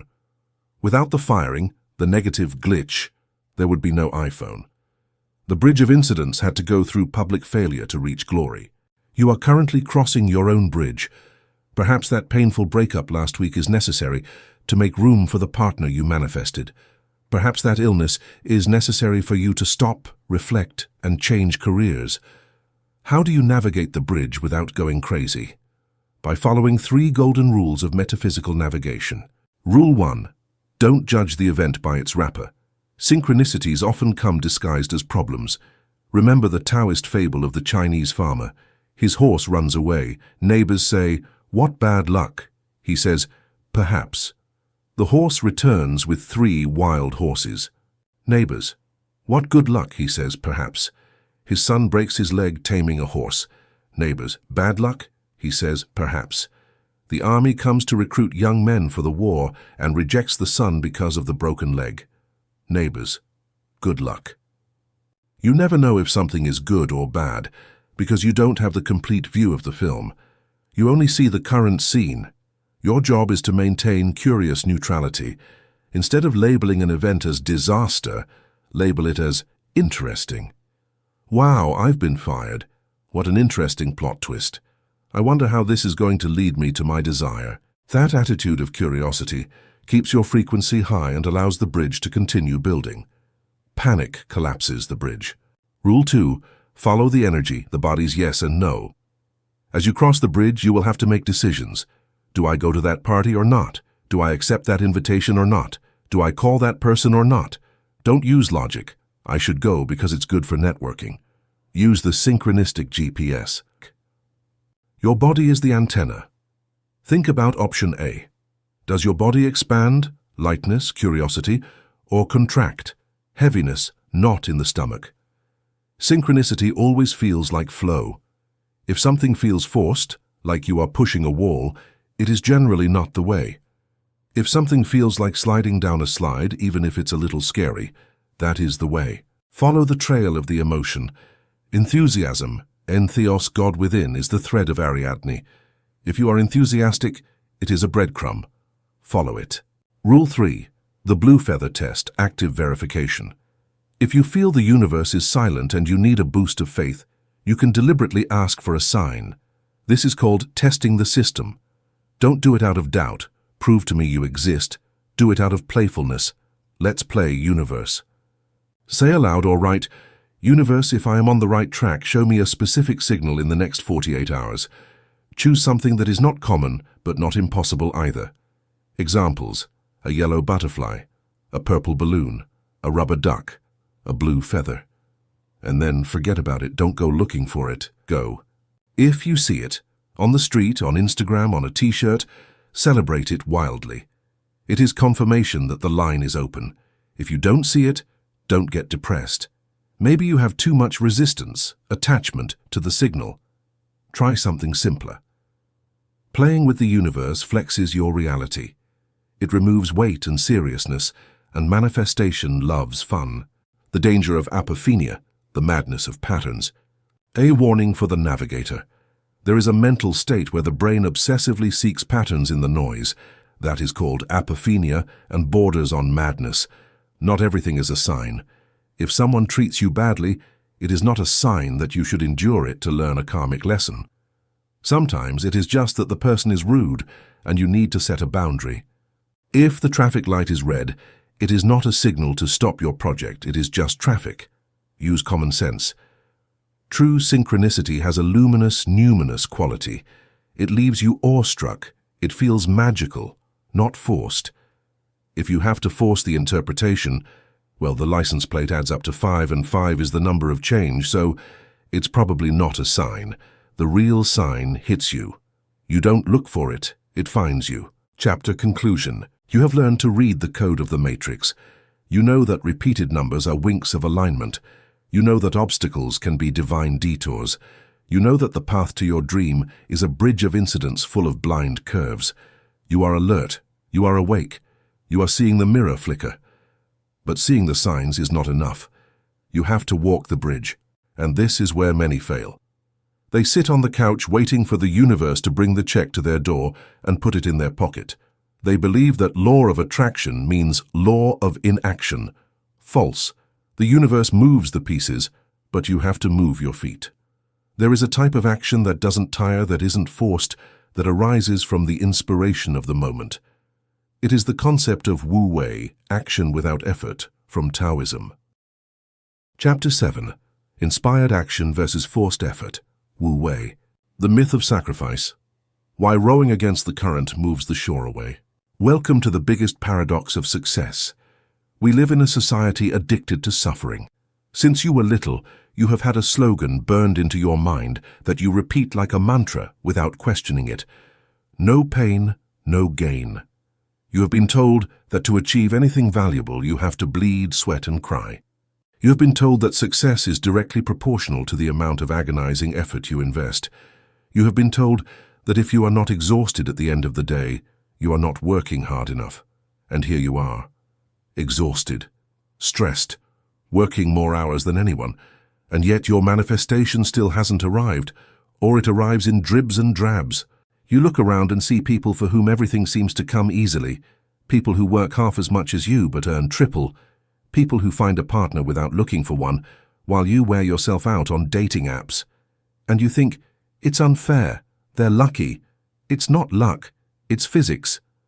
You are violating one of the fundamental laws of the universe, the principle of least action. Observe nature. Do you see the grass straining to grow? Do you see the earth stressed, revolving around the sun? Do you see a fish exhausted from swimming? No. Nature does not strive. Nature functions. Nature always seeks the path of least resistance to achieve maximum results. Water does not try to climb the mountain. It goes around it and flows downward, and in that flow it has the strength to erode rock. When you apply forced effort, fighting, pushing, insisting when things don't work out, you are operating from the ego, not from the spirit. You are rowing upstream. You are using your small, limited muscle strength to fight against the infinite current of life. And worst of all, energetically, excessive effort is a declaration of lack of faith. Think about it. When do you desperately strive to control something? Only when you believe that if you don't control it, it won't happen. Agonizing effort is proof that you do not trust the universe to support you. It is proof that you believe you are alone. And since the mirror effect always proves you right, if you emit the vibration of, I have to fight to survive, the universe will give you a life that is a constant struggle. It will give you infinite battles to justify your armor. The concept we are going to introduce here comes from ancient Taoism, but it is pure quantum efficiency. It is called Wu-Wei. It is often translated as non-action, which confuses Westerners who think it means lying on the couch eating chips. Wu-Wei is not laziness. Wu-Wei means action without effort, or aligned action. It is the difference between pushing a door that says pull and simply opening it. When you push the door that says pull, you are applying a lot of force, effort. You sweat, you get frustrated, you hit your shoulder. Are you acting? Yes. Are you working hard? Very hard. Are you getting results? No. That is forced effort. It is action born of fear and blindness. Inspired action, Wu-Wei, is stopping for a second, reading the sign, seeing that it says pull, and gently opening the door with 2 fingers. Less energy. Immediate result. From the outside, it looks like magic. From the inside, it is alignment. Most of us are addicted to the adrenaline of pushing closed doors. We feel productive when we are busy. If we are not doing something, we feel guilty. Doing for the sake of doing is a defense mechanism to avoid feeling the fear of emptiness. We fill the schedule so we don't have to listen to our intuition. But in the world of manifestation, physical action is the last link in the chain, not the first. First comes alignment, energy. Then comes action, matter. If you act before aligning, you are acting from incoherence. An incoherent action creates chaos. Imagine you are a sniper. The hustle culture tells you, shoot 1,000 bullets a minute, run, scream, shoot at everything that moves. Statistically, you'll hit something. You spend all your ammunition, you make a lot of noise, you get tired, and you probably miss the main target. The Wu-Wei tells you, lie down, calm your breathing, visualize the target, feel the wind, wait for the perfect moment, and gently pull the trigger once. 1 shot, 1 hit. You have to dare to stop glorifying hard work. Hard work is honorable, yes, but it is not the cause of wealth or happiness. If hard work were the key to wealth, construction workers and women who clean offices would be the richest people on the planet. They are not. The key is not how much you do, but where you do it from. Are you acting out of fear? If I don't do this, I'll run out of money. Or are you acting out of inspiration? I do this because I'm enthusiastic about it and I can't help it. Action from fear generates resistance. The mirror returns resistance. Difficult clients, technical problems, delays. Action from inspiration generates flow. The mirror returns flow, coincidences ease speed. I know this is daunting. Your logical mind screams, but I have to pay the rent. I can't wait for inspiration. I have to move. And yes, you have to move. But there is a way to move that recharges your energy instead of draining it. There is a way to surf the wave instead of drowning in it. In the second part, we will learn to distinguish the biological signals of forced action versus inspired action. I will teach you to identify the wave and have the courage to stay still on your board until the exact moment to paddle arrives. Surfing the wave, the quantum action protocol. We have dismantled the myth that suffering is necessary. Now let's get practical. How the hell do I know if I am acting from Wu-Wei or if I am simply procrastinating? How do I know when I should act and when I should wait? We need to calibrate your inner compass. The difference between forced action and inspired action is not visible from the outside. Both can look like working. It is felt from the inside. Here are the 3 biological indicators to distinguish them. 1. The energy test. Does it give or take? This is the fastest test. Forced action. Before starting, you feel heaviness. You feel like you have to drag yourself to do it. While doing it, you constantly check the clock. When finished, you feel drained, empty, and need recovery. It's as if your blood has been sucked out. Inspired action. It often arises out of nowhere. You start doing it and lose track of time. You forget to eat. While doing it, you feel a kind of electricity or enthusiasm. When finished, even if you are physically tired, you feel euphoric, full, vibrant. It has given you energy. If your job or daily actions systematically leave you exhausted and in a bad mood, you are forcing it. You are using your reserve battery, adrenaline, instead of the infinite source, inspiration. 2. The origin of the impulse, head or gut. Forced action comes from the logical mind. It comes from I have to or I should. I should go to that networking event because it's good for my career. I have to call this client 10 times to insist. It is a calculated, strategic action full of anxiety about the result. Inspired action comes from intuition, gut, heart. It is often irrational. I feel like calling Laura. Why? I don't know, I just feel like it. I feel like going into this bookstore.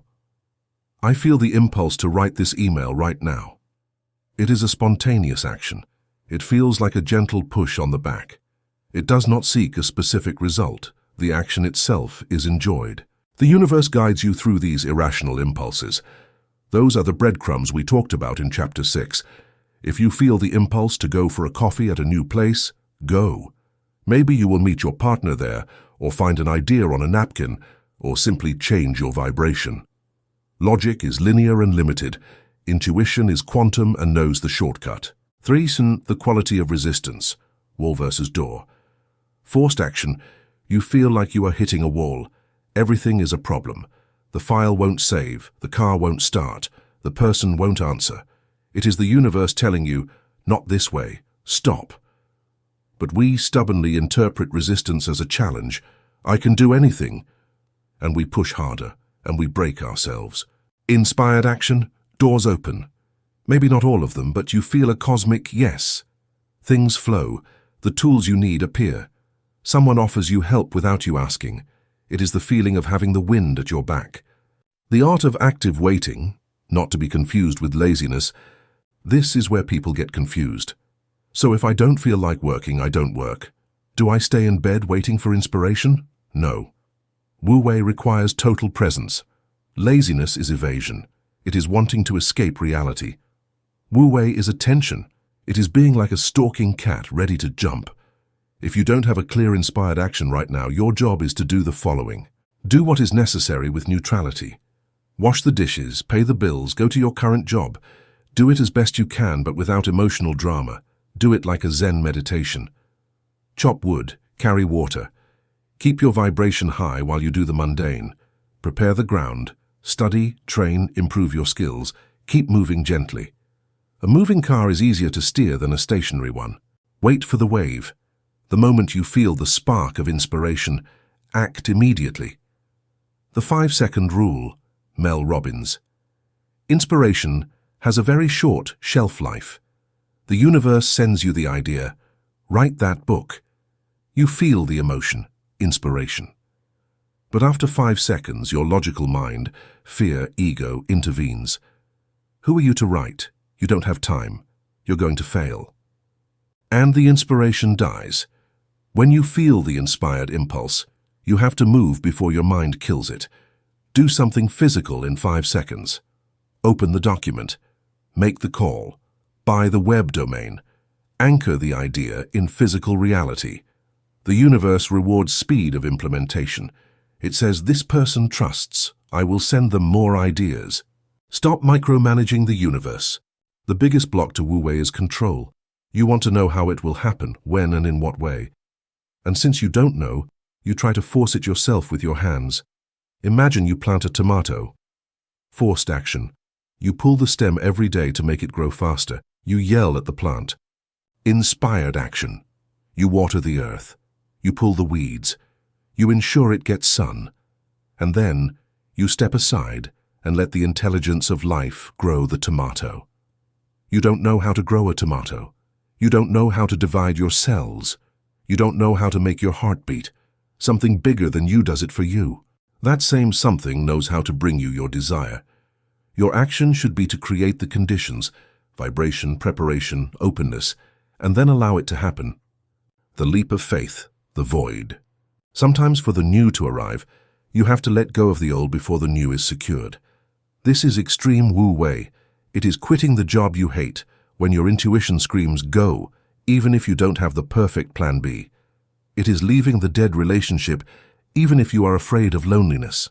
By creating the vacuum, you force the universe to fill it. It is jumping off the trapeze and staying in the air for a second, trusting that the next trapeze will appear. That second in the air is where miracles happen. Chapter summary. Effort does not guarantee success. Alignment does. Follow the enthusiasm. It is the golden thread that guides you through the labyrinth. If it is heavy, let go. Resistance is a sign of the wrong direction. Act fast. When the wave comes, don't hesitate, paddle with everything you have. You have learned to stop fighting reality and to start dancing with it. You have learned that you don't have to build the door or push it. You just have to have the key and wait for it to open. But what if I told you that you don't have to wait for the door to open? What if I told you that that door is already open in another version of reality? Modern quantum physics talks about the theory of the multiverse, the idea that infinite parallel realities are happening simultaneously. A reality where you are already rich exists. A reality where you are already healthy exists. You don't have to create it from scratch. You just have to move to it. Chapter 8. Timeline Jumping, Quantum Jumping. The multiverse in your pocket. Everything exists here and now. Welcome to the edge of the rabbit hole. Up to this point, we have worked under the assumption that you live on a single timeline. We have assumed you have a fixed past, a real present, and a future to build. We have talked about planting seeds and waiting for them to grow. It is a useful metaphor, but it is still a slow metaphor. It is still bound by Newton's laws. What if I told you that you don't have to wait for the seed to grow? What if I told you that a greenhouse exists right next to this one, where the tree is already mature and bearing fruit right now? And what if I told you that you don't have to build that greenhouse, but simply walk into it? Welcome to the physics of the multiverse. The many worlds interpretation of quantum mechanics suggests something that sounds like science fiction, but is mathematically plausible. All possibilities exist simultaneously. Every time you make a decision, the universe bifurcates. There is a version of you who got up early today and one who stayed asleep. There is a version of you who accepted that job 10 years ago, and another who rejected it. There is a version of you who is a multimillionaire, one who is a beggar, one who is an artist, one who is sick, one who is radiant with health. All these versions are not imaginations. They are physical, tangible, solid realities that are happening right now on parallel frequencies. They are all here, superimposed upon each other, like radio waves in a room. Imagine you are in your car listening to the radio. You are tuned to 90.5 FM, your current life scarcity problems. The music playing is sad. Does that mean that 105.0 FM, your desired life, success, love, does not exist? Of course it exists. It is playing right now in the same physical space you are in. It is bouncing against your antenna. Happy music is playing on it, but you don't hear it. To you it is not real. Why? Because your receiver is not tuned to it. You don't have to create the 105.0 station. You don't have to call the radio station and ask them to record happy music. The music is already there. Your only job is to turn the dial. This is quantum jumping. It's not about changing who you are. It's about changing where you are on the frequency spectrum. It's about stopping identifying with the version of you who has problems and starting to tune into the version of you who already has the solutions. This eliminates the brutal pressure of manifestation. Many people exhaust themselves trying to create wealth. They feel they have to build an empire brick by brick. The quantum jumper knows that the empire is already built on an adjacent timeline. Their job is not to lay bricks. Their job is to find the entrance door to that reality. Time is not a straight line going from past to future. Time is an eternal now. Imagine an infinite building. Each floor is a different reality. The elevator is your consciousness. Right now, your elevator is stopped on floor 3, your current reality. The doors are open. You see what's in the hallway, your furniture, your bank account, your current body. You say, "This is my reality."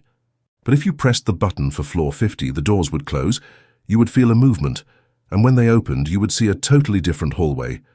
Luxury decor, incredible views, different people. Did you just create floor 50? No. Floor 50 was there all the time, waiting for you to go up. The problem is that you have fallen in love with floor 3, or rather, you have become obsessed with it. You spend the day describing floor 3. Look how old the paint is on floor 3. Look how broken the windows are. By keeping your attention, your flashlight, on the details of floor 3, you keep the elevator doors open on that floor. You block the ascent mechanism. To jump timelines, you have to do something radical. You have to be unfaithful to your current reality. You have to stop being loyal to your problems. You have to ignore the evidence of your senses, which only see floor 3, and start living sensuously on floor 50. This is where the concept of your quantum self comes in. Your quantum self is that version of you who already succeeded. It is not a future you, it is a parallel you. That person has your face, your name, and your DNA. But they have a different posture. They have a different gaze. They breathe differently. They react differently to problems. That version of you doesn't have money anxiety because they have plenty. That version of you isn't jealous because they feel secure. Quantum jumping is not magic. It is energetic modeling. If you want to go to floor 50, you have to start emitting the frequency of floor 50. You have to download the software of your quantum self and install it on your current hardware. How does your rich self think? What time do they wake up? What do they eat for breakfast? How do they treat waiters?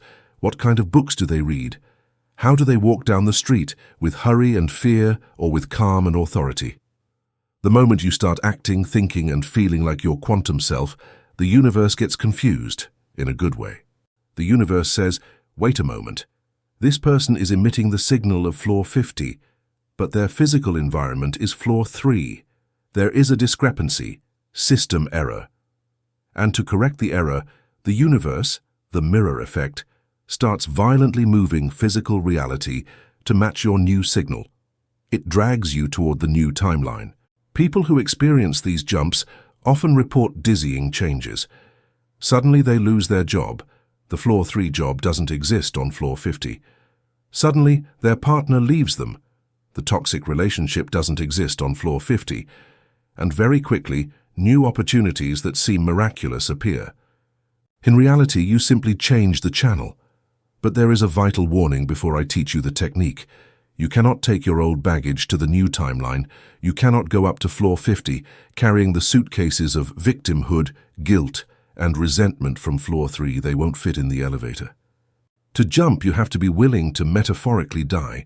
You have to be willing to let go of the person you are now to become the person you want to be. Many people say, I want to change. But what they really want is for their life to get better without them having to change. They want to take their old habits and old complaints to paradise. That is vibratorily impossible. If you are ready to leave your old skin behind, if you are ready to fuse with your higher version, then you are ready for the technique. In the second part, I will guide you through an active meditation to find your quantum self, talk to them, and most importantly, steal their energy to bring it here. The fusion downloading the higher avatar. We have understood the theory. Infinite versions of you exist, and you can choose which one to embody. Now we are going to leave the intellectualization, and we are going to do it. We are going to jump. The exercise I am going to teach you is a mix of active visualization and neuro-linguistic programming, NLP. It is known as the quantum double technique. The goal is not just to see your other self, but to become them. Preparation. You need a quiet space where no one will bother you for 15 minutes. You can do it sitting or lying down, but with your spine straight so that the energy flows. Close your eyes. Take 3 heart coherence breaths, as we learned in Chapter 5, to calm the noise and activate the Wi-Fi. Step 1. The hallway of doors. Visualize that you are in a white, infinite, luminous hallway. To your left and right are thousands of doors. Each door leads to a different version of your life. Some doors look dark and dirty, worse timelines than the current one. Others look normal. Others shine with a golden light. You are walking through this hallway. Feel the floor under your bare feet. Step 2. Locating the golden door. Ask your intuition to guide you to the door where your realized self lives, that version of you who has already solved the problem that torments you today. If you are looking for health, look for the you who runs marathons and shines with vitality. If you are looking for money, look for the you who lives in total financial abundance. You walk and stop in front of a door. Notice the details. What is it made of? What does the plaque say? Feel the energy emanating from it. It is a high-frequency energy. Step 3. The encounter. You open the door and enter. Visualize the setting. Where is your quantum self? In a house by the sea? In a bright office? On a stage receiving an award? And there you see them. You see yourself. But look closely. They are not exactly like you. Observe their posture. How are their shoulders? What is their smile like? Observe their aura. What do they transmit? Peace, power, light, joy? Your quantum self sees you enter and smiles. They were waiting for you. They know what you are going through because they already went through it. Remember, it is a version that already overcame it. Step 4. The information exchange. You approach your quantum self. You sit facing each other, and you ask the key question, how did you do it? What was the step you took that changed everything? Listen, the answer may come in words, or it may come as an image or a sudden sensation. Perhaps they tell you, I stopped being afraid to lose. Perhaps they tell you, I called that person. Perhaps they tell you, I simply relaxed. Trust the first thing that comes to mind. That is your inner wisdom, speaking from the possible future. Step 5. The fusion, the jump. This is the critical moment. You stand up and your quantum self stands up. You embrace each other, and in that embrace, visualize that you fuse with them. You enter their body. You put on their skin as if it were a suit. Now you look through their eyes. You feel their hands as if they were yours, and suddenly, you feel what they feel. Download their vibration. Feel the solidity of their bank account in your stomach. Feel the lightness of their health in your lungs. Feel the security of being loved in your heart. Breathe that new identity. Anchor it in your cells. Notice how your physiology changes. Your back straightens by itself. Your face relaxes. You feel bigger, more expansive. Stay there for a minute. Enjoy being him, her. Tell yourself, this is me. This has always been me. I have come home. Step 6. The return and anchoring. Now with that new energy vibrating in your body, visualize that you leave the room, return to the hallway, and return to your physical body in the chair. But you don't return the same. You have brought the software. Open your eyes. The post-jump acting as if. When you open your eyes, the physical world, floor 3, will still look the same. The same room, the same furniture. But you are no longer the same. You have just stepped off the elevator from floor 50. Now you have to maintain that frequency in a low-frequency environment. This is where the double agent game comes in. Imagine you are a secret spy. Your cover is your old self. You have to go to your boring job, talk to your family, pay your bills, but inside, you know it's a cover. Inside, you know you are the rich, healthy, successful person on a covert mission. You walk down the street with the secret in your pocket. You smile differently because you know something others don't. You know your reality is about to change to match your identity. When a problem arises, a bill, an argument, immediately ask yourself, what would my quantum self do in this situation? Would they start crying? Would they scream? No, they would probably laugh, or they would solve it with calm and elegance, or they wouldn't give it importance. The moment you react like your quantum self, you collapse that timeline into the present. Every time you choose the higher self's response instead of the lower self's reaction, you make a jump.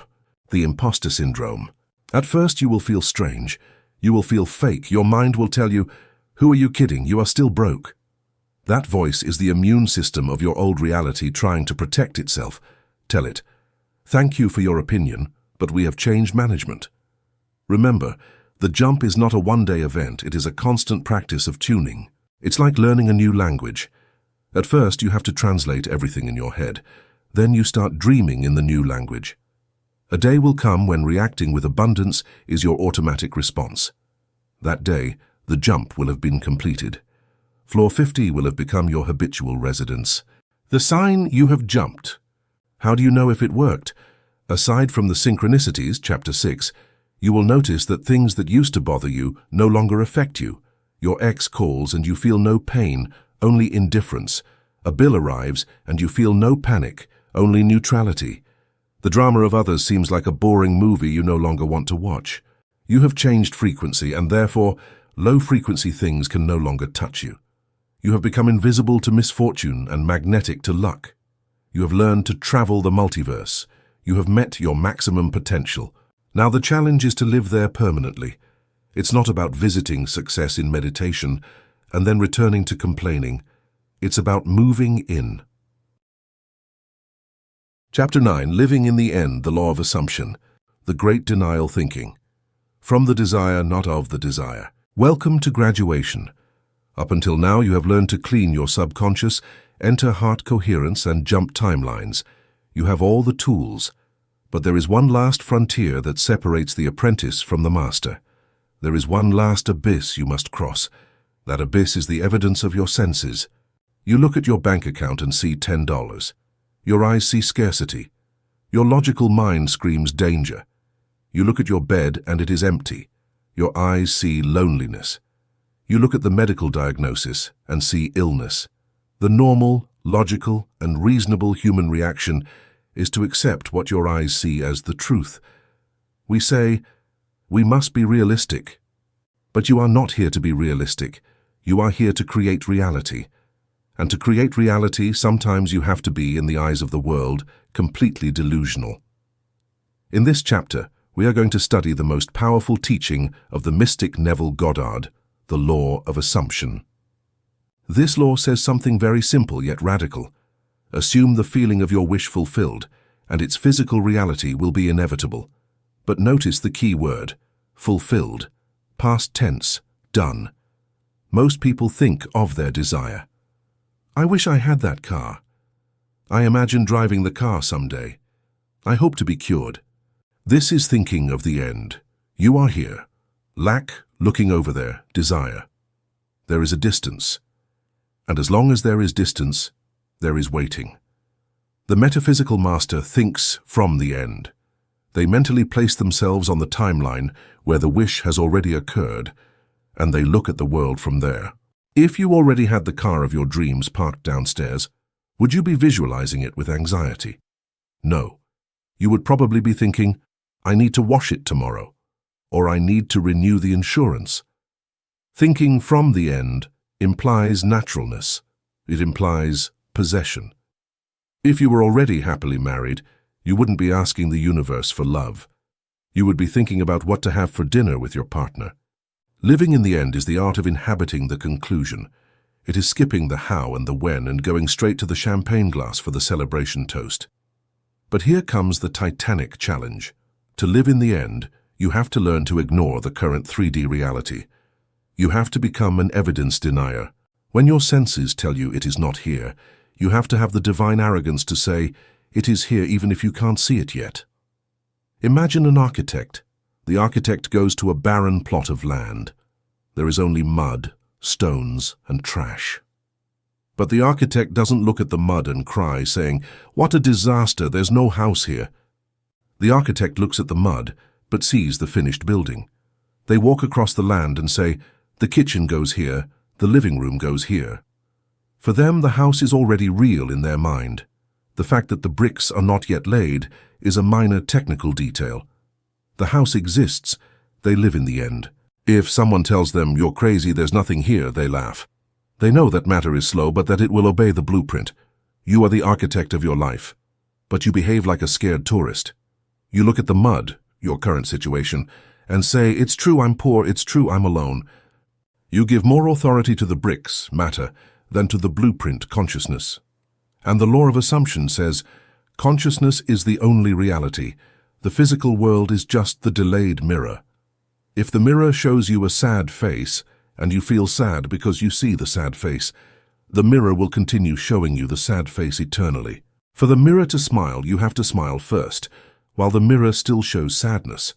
You have to sustain the internal smile against the hostile reflection until the reflection surrenders and changes. That is faith. Faith is not believing in an external God who might help you. Faith is loyalty to your invisible reality. Neville Goddard called this brazen impudence. You have to have the impudence to declare that you are rich when your pockets are empty. You have to walk down the street with the dignity of a king, even if you wear rags. Not to deceive others. It is not about lying or cheating, but to convince yourself. Because the moment your subconscious is convinced that you are the king, it will move heaven and earth to put the crown on you. But how do you do this in practice without becoming schizophrenic? How do I ignore the bills? How do I ignore the physical pain? The key is to understand that imagination is not an escape route. It is the place of creation. When you close your eyes and go into your imagination, you are entering the real world, quantum world. When you open your eyes and see the physical world, you are seeing the world of effects, the past. You live in two houses at once. Your body lives in the 3D house with its problems. Your mind must live in the 5D house with its solutions. The mistake is letting your mind live in the 3D house. If your mind worries about 3D problems, you are trapped. You have to discipline your mind to sleep, eat, and inhabit the 5D house. When asked, how are you? You can respond socially, fine, hanging in there. But internally you must say, splendid, everything is resolved. I am unstoppable. This double life is necessary during the transition period, the time lag. You have to be an actor who never breaks character, even when the cameras aren't rolling. If you play the role of successful with sufficient conviction, the theater of life will change the set to match your performance. Living in the end requires a strict diet, not of food, but of thoughts. You cannot afford the luxury of having a poverty thought for even a minute. Every time you accept a limiting thought, you are aborting the gestation of your desire. It is like opening the oven every 5 minutes to see if the cake is ready. The heat escapes and the cake sinks. Keep the oven closed. Maintain the assumption. It is already done.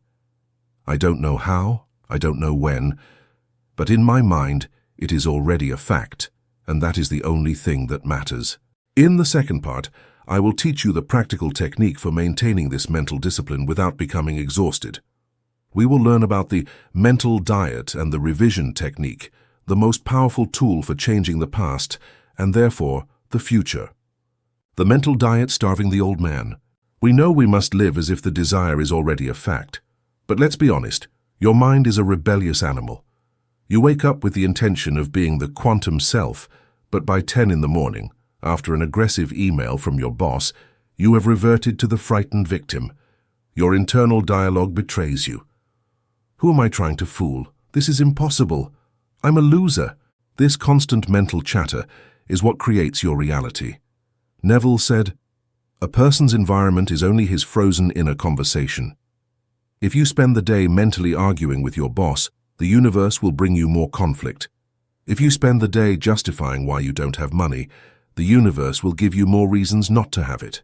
To live in the end, you have to put your mind on a strict mental diet.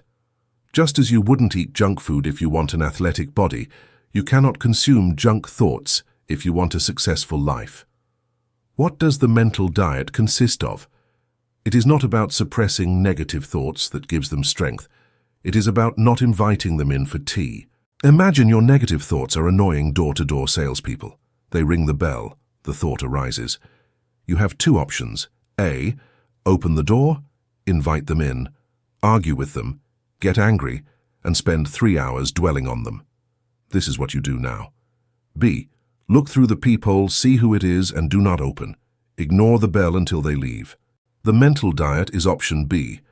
When the thought, "I won't be able to pay the rent," arises, you don't engage. You don't start calculating, suffering, or calling people.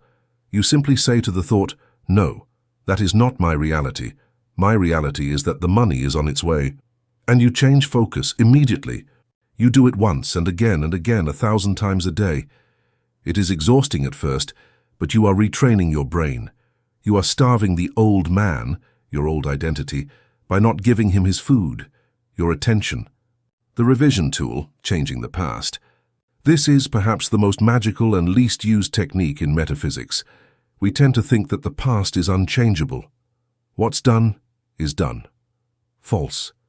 The past only exists in your memory. They are neural circuits, and every time you remember something, you modify it.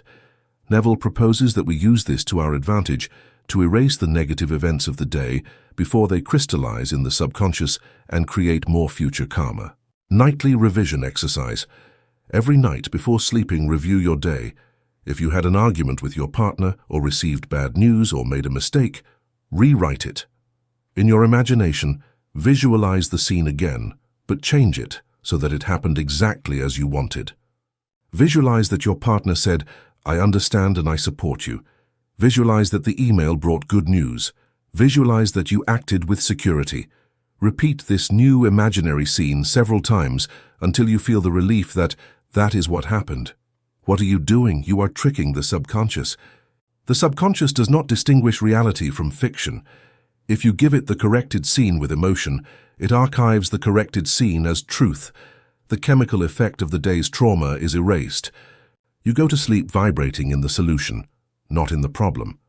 The next day you will wake up without the negative emotional residue, and, curiously, you will see that the people involved in the real event start behaving differently, as if they too had received the new script. You have changed the timeline retroactively. The brazen impudence of certainty. To close this chapter, I want to talk to you about the final attitude. Living in the end requires a certain dose of sacred madness. You have to reach the point of saying, "The physical world is wrong, and I am right." We normally think, the physical world is the truth and my imagination is fantasy. Flip it around.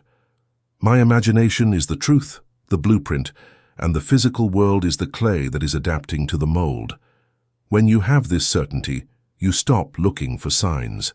You no longer ask, "When is it coming?"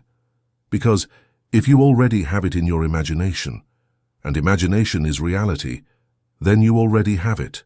The feeling of "I already have it" eliminates anxiety. And paradoxically, the moment you eliminate anxiety and stop looking for it in the 3D, bam, it appears in the 3D. The mirror only reflects the image when you stand still. Chapter summary. Think from the end. Don't dream of going to Paris. Walk mentally through the streets of Paris and smell the croissants now. Ignore the 3D. Current reality is the dead past. Don't let your senses dictate your mood. Mental diet. Do not allow thoughts that contradict your desire to nest. Cut them off at the root. Revision. Rewrite your bad days every night. Don't take garbage to sleep. Impudence. Have the audacity to declare yourself successful, healthy, loved in the face of contrary evidence. You have learned to deny the illusion of matter to affirm the truth of the spirit. You have learned to sustain the vision against all odds.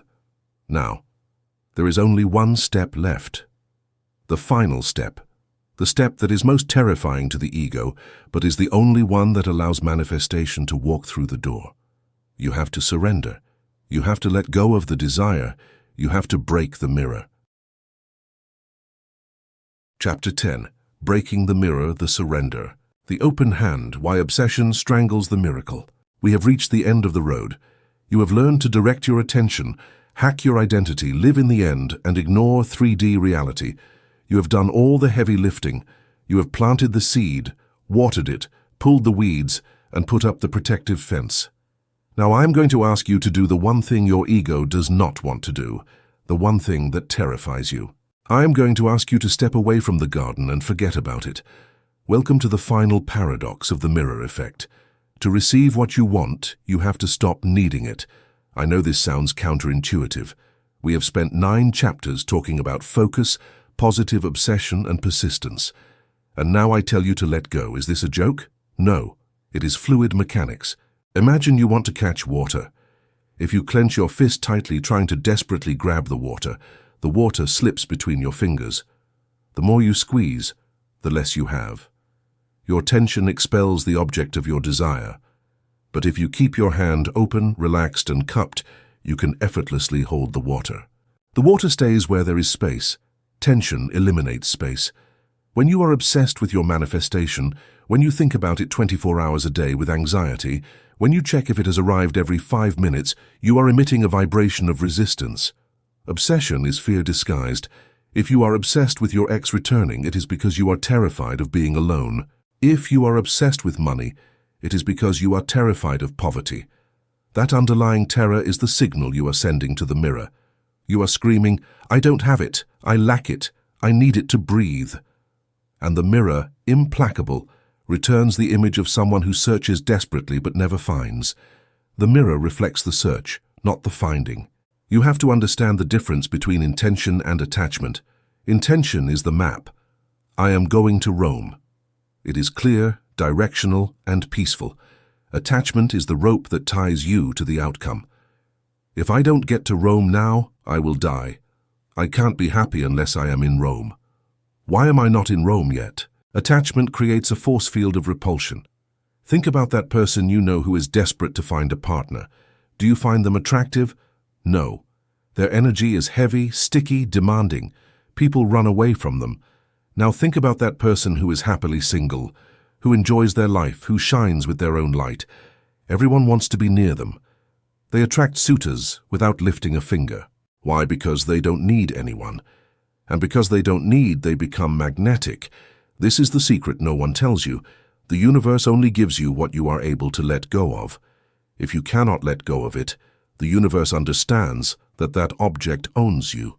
It is your idol, and you are its slave. And a creator cannot be a slave to their creation. To be the master of your reality, you have to prove that your happiness does not depend on your toy. You have to reach the point of surrender. Surrendering is not giving up. That is resignation and sadness. Surrendering is handing over. That is trust and peace. It is saying, "Well, universe, this is my will. I have done my work. I have visualized. I have felt. Now I pass the ball to you. Do it your way. I step away." It is the restaurant metaphor. You go to a fancy restaurant. The waiter comes, the universe. You place your order, your desire. "I want the mushroom risotto." The waiter writes it down and goes to the kitchen. What do? Do you follow the waiter into the kitchen? Do you shout at the chef every 2 minutes? Are you sure you're making the risotto? Do you worry about whether they have enough rice? Do you start crying at the table thinking you are going to starve? No, you relax, you drink your wine, you chat with your companion, you enjoy the atmosphere. You know the food is coming. You don't even doubt it. The fact of having ordered it is a guarantee of receiving it. Obsession is the proof that you do not believe the kitchen is working. Most of you are in the kitchen bothering the chef, the quantum field, trying to cook yourselves, putting your hands in the pot and spoiling the dish. Get out of the kitchen. Go back to your table. Enjoy your present life. The dish will arrive, but only if you let the system work. Detachment is the ultimate act of faith. It is the ability to say, "I want this, but if it doesn't arrive today, I'm still fine. My peace is non-negotiable." The moment your peace ceases to be hostage to your desire, resistance drops to zero. The channel opens. The water flows. Deity is almost a cosmic joke. You spend years chasing something, and the day you surrender and say, "Screw it, I'm going to be happy anyway," that very day it calls you. It's not a coincidence. It's because you finally took your hands off the energy's neck and let it breathe. But how do you let go of something you desire with all your soul? How do you relax when you have debts or pain? It requires a profound shift in perspective about who you are. It requires breaking the mirror of the illusion that what's outside completes you. In the second part, we will talk about how to reach 0 point, the state of internal fullness that makes manifestation inevitable. Not because you need it, but because you are compatible with it. 0 point wholeness before the arrival. We have identified the problem. Your desperate need is acting as a handbrake. You want to move forward, but your fear of not having keeps you glued to the ground. Now for the solution. We are going to talk about the highest state of manifestation consciousness, the Sabbath, the rest. In ancient mysticism, the Sabbath is not just Sunday, it is a state of mind. It is the moment after creation where God rested. He did not rest because he was tired. He rested because it was done. When you have visualized correctly, when you have felt the reality of your desire in your imagination, chapter 9, you reach a point of saturation. You feel it is already done. You feel a kind of deep relief. You no longer have anxiety about visualizing more. You no longer feel like asking. You feel that the pregnant woman is already pregnant. You don't have to keep trying to conceive. Now all that remains is to wait for the birth. This state of mental rest is the 0 point. It is the place where there is no more friction. It is the place where you realize a spiritual truth that transcends matter. You are already complete. The great lie of the ego is, I will be happy when I have the car, partner, money. You condition your well-being on an external event. The mirror effect tells you, be happy now and the external event will come. You do not seek the thing to be happy. You are happy so the thing comes. You have to fall in love with your current life, even if it is imperfect. You have to find the beauty in your small apartment before moving to the mansion. You have to find love for yourself before the partner arrives. You have to find peace in illness before health arrives. This seems impossible, but it is the only door. If you hate your present, you are emitting resistance. You cannot go from hate to love. You have to go from acceptance to love. You have to make peace with the now. Tell your current reality, okay, this is what there is today. It's not what I prefer, but I accept it. I am not going to fight it. I am going to look for the good that is here while I wait for the better that is coming. The what if not exercise, facing the fear. The best way to let go of attachment is to look your worst fear in the face and disarm it. Attachment comes from the fear that if you don't achieve your desire, your life will be a tragedy. Take the power away from that tragedy. Ask yourself, what if my desire never arrives? What if I stay single forever? What if I never become a millionaire? Feel the initial terror. And then breathe and reason. Well, as if I stay single, I will have more freedom. I can travel. I will have friends. I can be happy in other ways. I won't die. If I'm not a millionaire, I can live a dignified and peaceful life. I can enjoy a walk in the park just like a rich person. I can read. I can love. The moment you realize you are going to be okay no matter what, the fear disappears. You take away the power from the object. You stop idolizing it. You take it down from the pedestal. I want the money, yes. It would be great. But it is not my God. It is not my source of happiness. I am my source. When you take the vital importance away from the desire, it becomes light. It becomes a game, and the universe loves to play. When you say, universe, I would like this, but if you don't give it to me, I love you just the same, and I'm going to enjoy my day anyway. The universe responds, that's the attitude, here you go, take it. It's the ultimate irony. You get it when you no longer care so much. Breaking the mirror. The title of this chapter is Breaking the Mirror. It means breaking the illusion that there is something out there separate from you. It means understanding that there is nothing to seek, because everything is within you. Money is an energy of freedom, and you can feel freedom now. Love is an energy of connection, and you can connect with yourself now. When you give all that to yourself internally, the physical mirror breaks. It no longer has power over you. You no longer look to it for approval. You become the projector, not the spectator. And when the projector stops worrying about the screen and gets busy enjoying the movie, the screen shines with a clarity never before seen. The final surrender. Your work is done. You have cleaned the glass, you have changed the film, you have turned on the light. Now sit down, breathe. Trust in divine timing. Maybe it will arrive tomorrow. Maybe it will arrive in a year. It doesn't matter because you are already happy today. And that present happiness is the only magnet that never fails. You have gone from being a beggar asking life for alms to being an emperor who knows his kingdom already belongs to him, even if his messengers are still bringing the keys. The kingdom is in your mind, And what is in the mind inevitably will end up in your hand. Now close your eyes. Let go of the steering wheel. Take your hands off the control. Feel the free fall. You are not falling into a void. You are falling into the arms of an intelligence that loves you more than you love yourself. Let her drive for a while. Be surprised. Surrender to win. Chapter summary. Obsession is resistance. If you need it to be happy, you push it away. The restaurant metaphor. Order and sit down. Don't go into the kitchen to bother the chef. The Sabbath. The state of mental rest where you know it is already done. Face the fear. Accept that you will be okay even if it doesn't arrive. That eliminates pressure. Present wholeness. Be happy now to attract happiness later. Surrender. Let go of control over the how and the when. Trust the universal intelligence. You have completed the journey. You have gone through the 10 steps of mental alchemy. You are no longer the same person who started the introduction wiping the mirror with frustration. Now you know the smudge was on your face, and now you know how to clean it. The reflection is changing, you already feel it. Only one thing remains to be said. A final farewell to send you out into the world not as a student, but as a master. Conclusion. You are the project. Breathe. Take a deep, slow inhalation. And as you release the air, I want you to release all the intellectual effort you've made during these hours. Let go of the concepts. Let go of the techniques.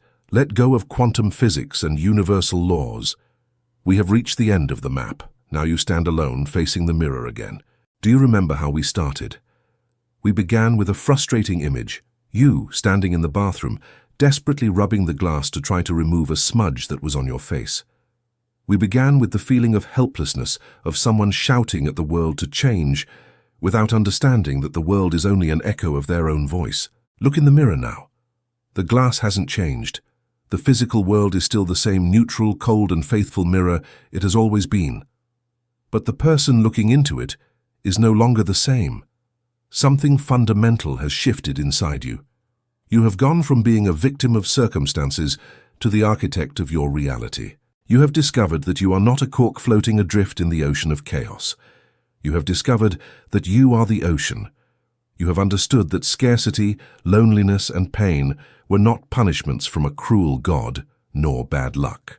They were simply the faithful reflection of an unconscious program that was running on a loop.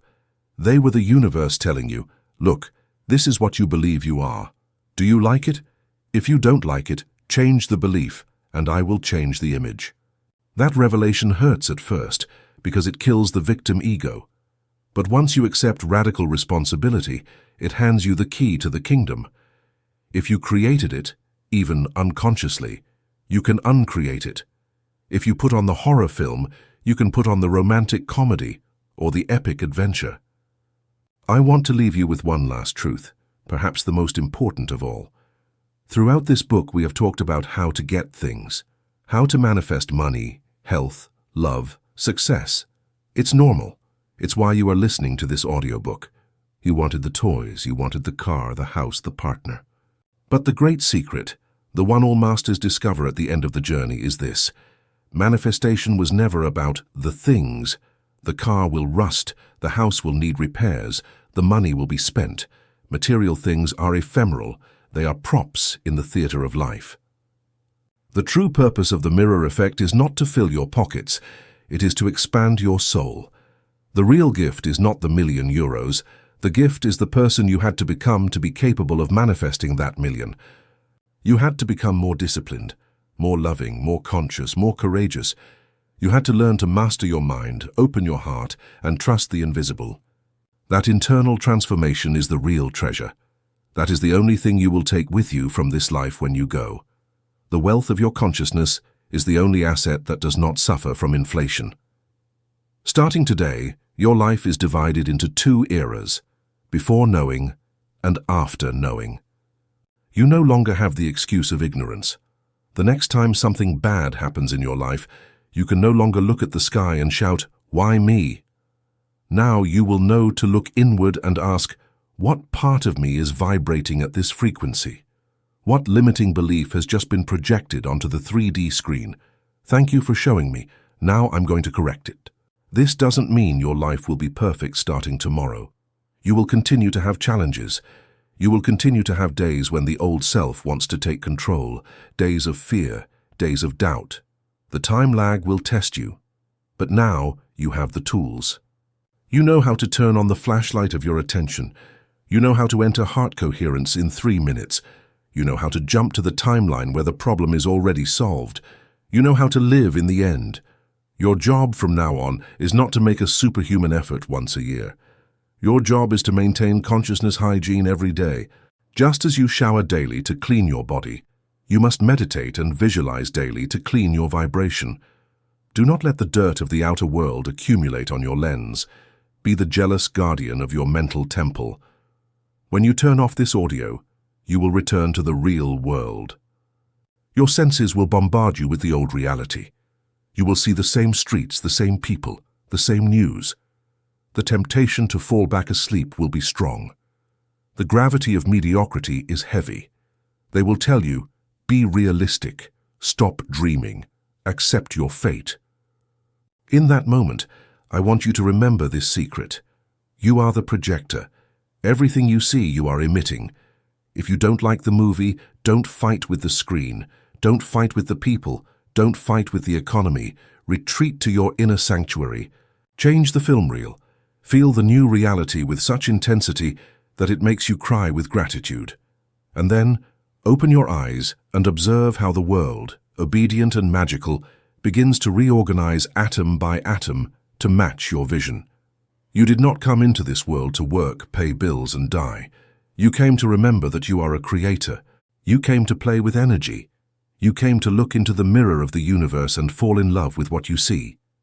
The mirror is waiting for you. It is clean. It is ready. The question is no longer whether the universe will give you what you ask for. The answer to that is always yes. The only question that remains is, who are you going to choose to be from now on? The movie starts when you decide. Lights, camera, action.